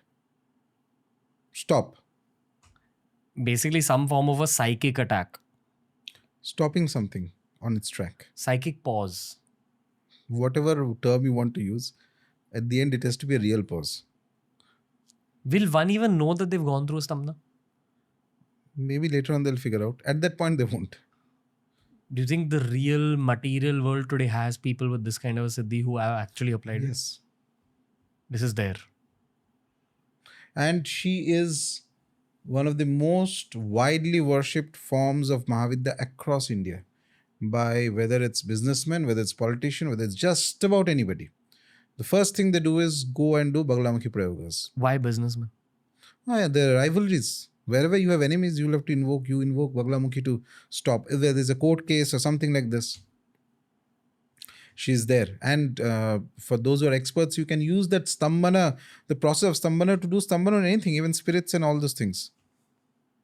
Any negative thing can be stopped if you have expertise in the Vidya. And there is, when I say expertise, it's not just one thing, it's a layer of various Vidyas involved in it. As I was mentioning, that it's believed in the lore that there are multiple stages of the Bagalamukhi Prayoga and etc. Like divine beings like Parashuram, Bhagavan Dattatreya, they also have Bagalamukhi Siddhis. And they use it, they have Siddhis. For example, they can stop all all the semi-divine beings in various realms. So doing Stambhana on them is much more difficult than on human beings. Human beings are always distracted, so it's easier. At the highest level of the Bagalamukhi Vidya, at least in the texts, one can do even Stambhana of the Trimurti, Brahma, Vishnu, Maheshwar. It's believed to be one of the most potent deities. Very, very powerful, very interesting, and done incorrectly backfires very badly. Like how? Oh, if you are not at fault, if the person you are doing it is not at fault, there are some variations in the mantras and some things like that. So it can come back and hit you. You'll be stambhaned. Worse than that. When stambhana happens on somebody, you will just not know whether you're going left or right. Who are you? What are you doing? Why are you here? Nothing. Sab band. And that can be done, by the way, not just in your mind. Suppose somebody does stambhana, say, on another person's work. तो काम रुक जाएगा तुम्हारा. On your finances, रुक जाएगा. On your health, you will see suddenly that everything is going wrong. How does one protect themselves from these kind of situations? There are many other processes. So this comes in a. So she's a deity who can do this. At the spiritual level, one can use her blessings very easily to stop negative things from approaching and destroying and causing trouble. Of course, like all other deities, that ability of Stambhana won't come on day one. To do a lot of practice and sadhana and mantra japa and various other paddhatis. She can be worshipped both in Dakshinachara method properly. Dakshinachara is the right hand method without use of any kind of Vamachar paddhati, but she can also be worshipped very easily using Vamachar. Both are applicable, both are possible, and definitely her mantras require some guidance from people, from experts or mentors. Have you ever seen this anime show called Avatar: The Last Airbender? No. It's basically about firebending, airbending, and waterbending. where you said that you can pause fire, air, and water. Any of the natural elements. Also, you can manipulate them? That depends on the expertise of the individual doing it. Like X-Men. No, so it's not like that. It's once you attain proficiency in the vidya, in the mantra, then you can use it for so many other things. It depends on the individual. What kind of mind he has, what capabilities he has. Suppose you know Stambhana and something negative has happened, or some kind of a blood loss is happening somewhere. Suppose you have, just theoretically saying, practically it's very difficult. Suppose someone has an extraordinary amount of ability to stop something, kind of a flow or something can be stopped. So you can do Stambhana at that point so that the blood loss can be stopped. I'm just giving a theoretical example. It's practically very difficult to do. But fundamentally, Stambhana means to stop something on its track. And that is why she is worshipped. Okay. Moving on. Yes. Who's the next deity that you'd like to mention? Let's go to Dhumavati. This is the only one that doesn't have a Bhairav. Yes. So she is a widow. And there are slightly different iconographies of her, but more or less it's the same. But more or less the basic idea is she's a widow, and there are crows associated with her, and there's a winnowing basket which is there, which is for shifting the grains and all that, which is used. Her upasana is also a kind of a prayoga. Just like that Bagalamukhi upasana, she is extremely good in destroying enemies. She is also very good in bringing poverty-like situations anywhere. Look at the iconography. What happy do you see here? Yeah, I was going to say that rather than being scared of Chinnamasta, this is the one that scares me for some reason. She's Ketu. Just like that. There's a huge amount of smoke. You are not able to see anything. She is also akin to Alakshmi. There's Lakshmi, and the opposite of Lakshmi is Alakshmi. All that is misfortune. She's the goddess of misfortune. But if you go deep into that, suppose you are actually a sannyasi or an aghori or something like that who doesn't stay in society, stay in some other remote place, and you worship Dhumavati, and you've attained proficiency in Dhumavati Vidya, you can use that against destroying, again, any enemies for that matter, bring about misfortune in them. The connection with crows also shows that eventually Dhumavati Upasana correctly done can protect a person from problem of Pitrus and other things. If you're using it as a prayog and attacking people with it, doesn't that accumulate karmas? Leave that karma story outside. Okay. The moment you are born, anyway, karma is going on. Tantra is not too bothered about you are accumulating karma or not. Tantra is giving you the technology to do it. All that is your thinking process. I want to do it. No, I don't want to do it. Don't do it. But if you do it, doesn't it accumulate something? Of course, everything accumulates something. Everything accumulates something. Of course, it will accumulate. But there has to be a context to it.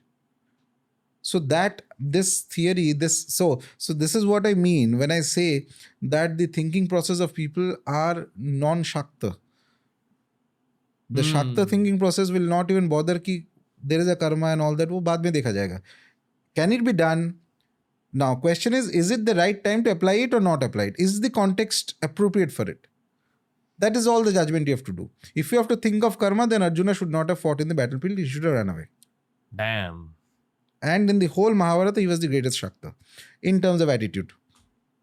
Just kept doing his job. He was fully Shakta, in my opinion. Everything about him was Shakta. Why do you say that? From his attitude. Shaktas are like this. You don't do too much of this calculation. Yes, in the battlefield, he was confused. Obviously, for anybody can be confused.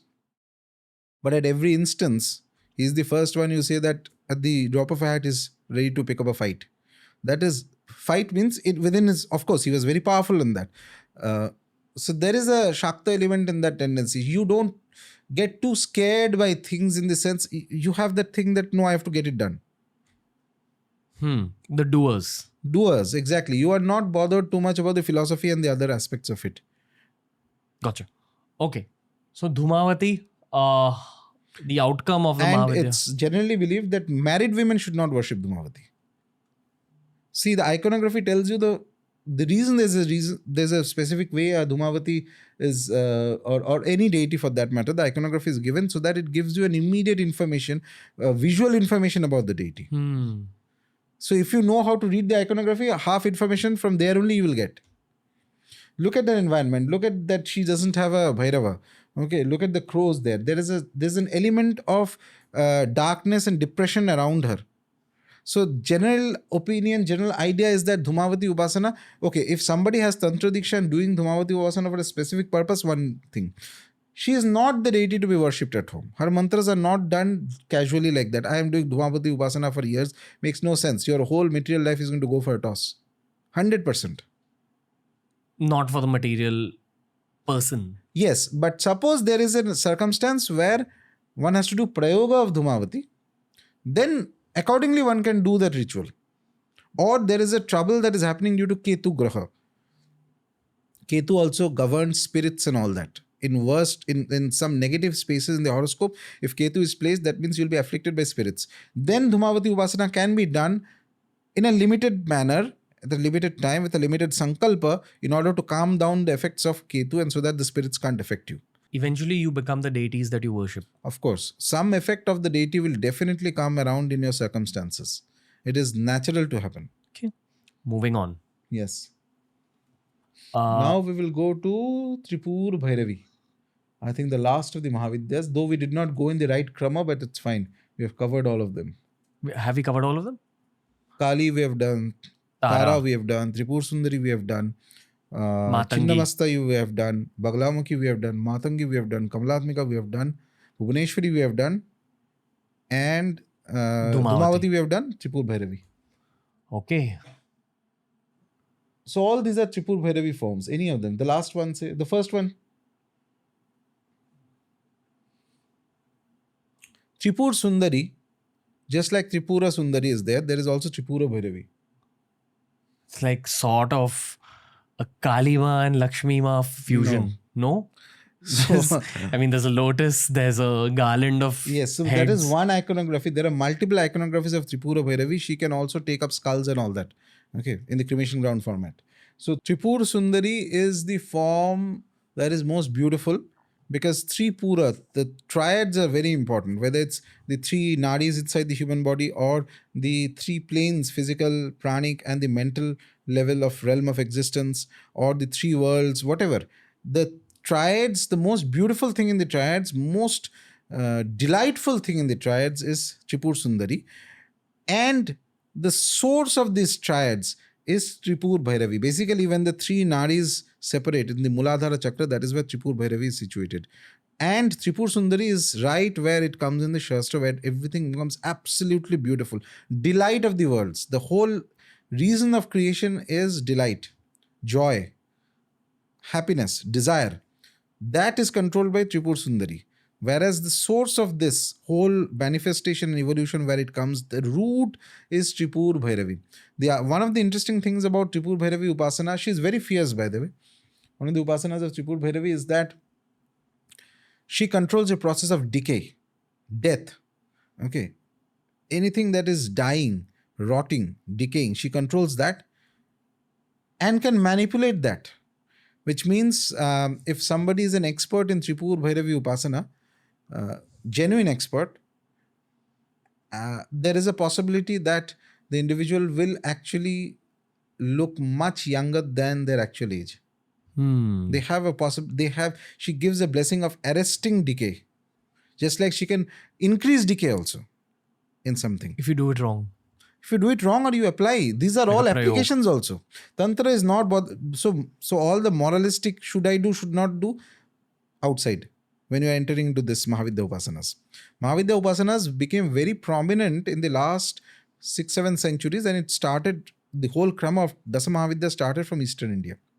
Whole krama of Dasa Mahavidya. It's very popular there. And there is both liberation as well as prayoga. And they go hand in hand. There is no question of no doubts about this. That if you have confusion, then Mahavidya is not your path. Okay. So, Tripura Bhairavi Upasana and Prayogas can do both in an individual. It can accelerate decay and it can arrest decay. And from this comes women who practice Tantra Upasana at a very high caliber state. They are referred to as Bhairavis. They have the ability to arrest their own aging process. To a large degree or completely?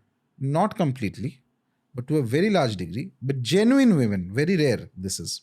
And they will always look much younger, significantly younger than their age. You will never be able to understand what their age is.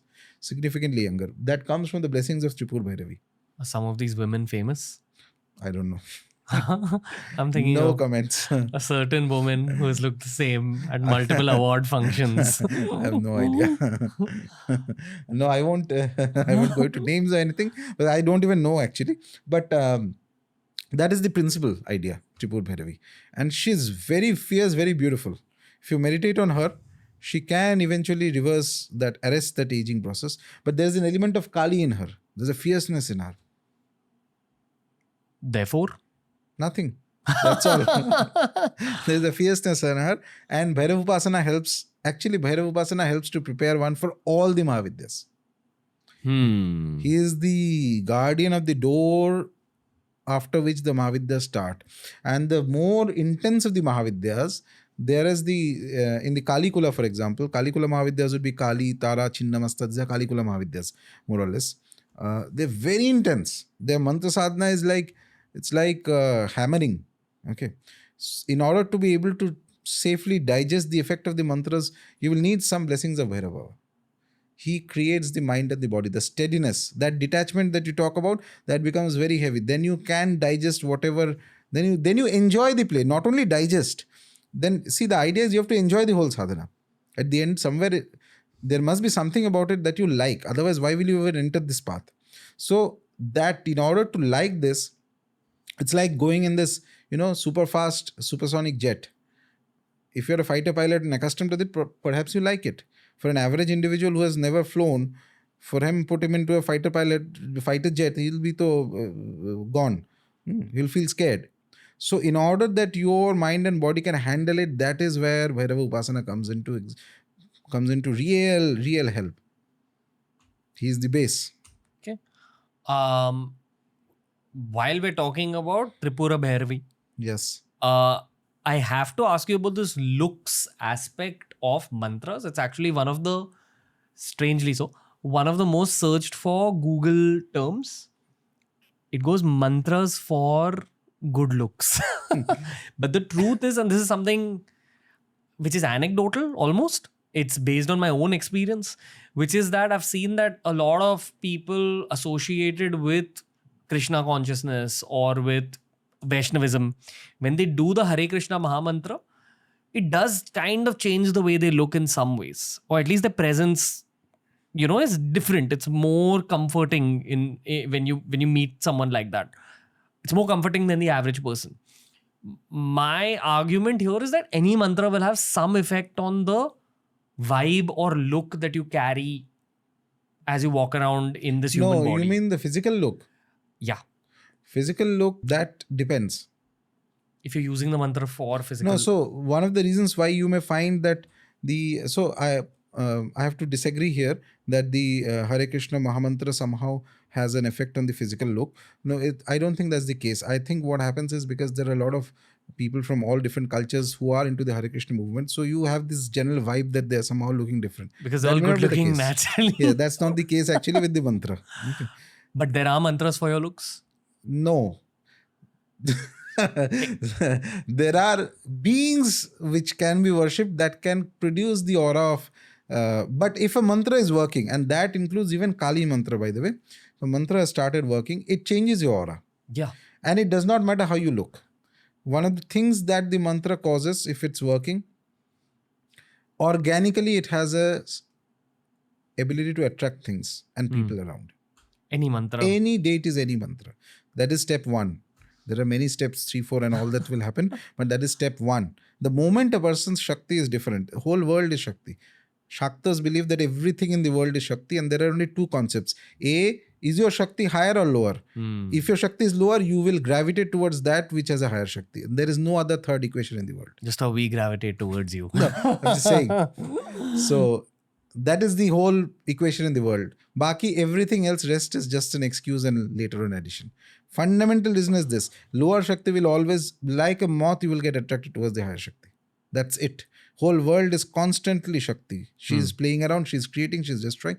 She is the ultimate thing. If you enjoy that feeling, if you enjoy that, you revel in that feeling, that we use that ullasa, it's like a high that gives you, then you are fit for this path. Then you're naturally fit for this path. 4 blockbuster episodes come to an end. Are you satisfied with this? I'm satisfied with the ending. series? You're satisfied with the ending? Yes. Okay. All I'll say is we'll see you soon. Yeah. And for anyone who wants a deeper experience with Rajarshi Nandy, use Level Supermind. We've collaborated. Any messages for the audience for both Level Supermind and generally speaking, because now it'll be a while till we see you next, because even myself and my team needs to recharge a bit to be ready to speak with you. Nothing. I hope you enjoy the conversations. Keep doing your practice and let the blessings and the energy and the power of Bhairav Baba take you forward. Why are you mentioning Bhairav Baba in the end?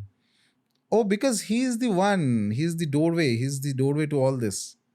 Doorway. If I say that, let the energy of Chinnamasta take you forward, what does that mean? Why not? I mean, okay, fine. Let Baba guide you. He is there. He is the boss. He is the guru. He is the ultimate. Okay. Next time you're around, we have to cover a lot of Ramji, Hanumanji, Krishna Bhagwan, which was actually the original plan for this series. I know. But I think God had different plans. Sorry, I meant Bhairav Baba had different plans. Thank you, sir. Appreciate your time. Appreciate your presence. Namaste. That was the episode for today, ladies and gentlemen. That was the 2024 series. Rajarshi sir will be returning on TRS very soon. My request to all of you is to send in your topic recommendations under this particular episode. If we end up recording 5 episodes with Rajarshi sir when he's in Mumbai, my intention is to release them over 5 months because each of those episodes is that heavy. If this is one of the first Rajarshi Nandy episodes that you're listening to, you have to check out all the other episodes we've created with the legend. We've linked all of them down below. And if you wish to experience even more of Rajarshi Nandy's magic, I direct you towards our Mind Performance app, where he's created multiple meditation-based series to help further people's spiritual journeys. Those meditations are available on Level Supermind and the app is linked down below. Until next time, guys, make sure you keep following TRS because there's a lot more to come. Send in your feedback. Check out Level Supermind. Rajarshi Nandy and Ranveer will be back very, very soon.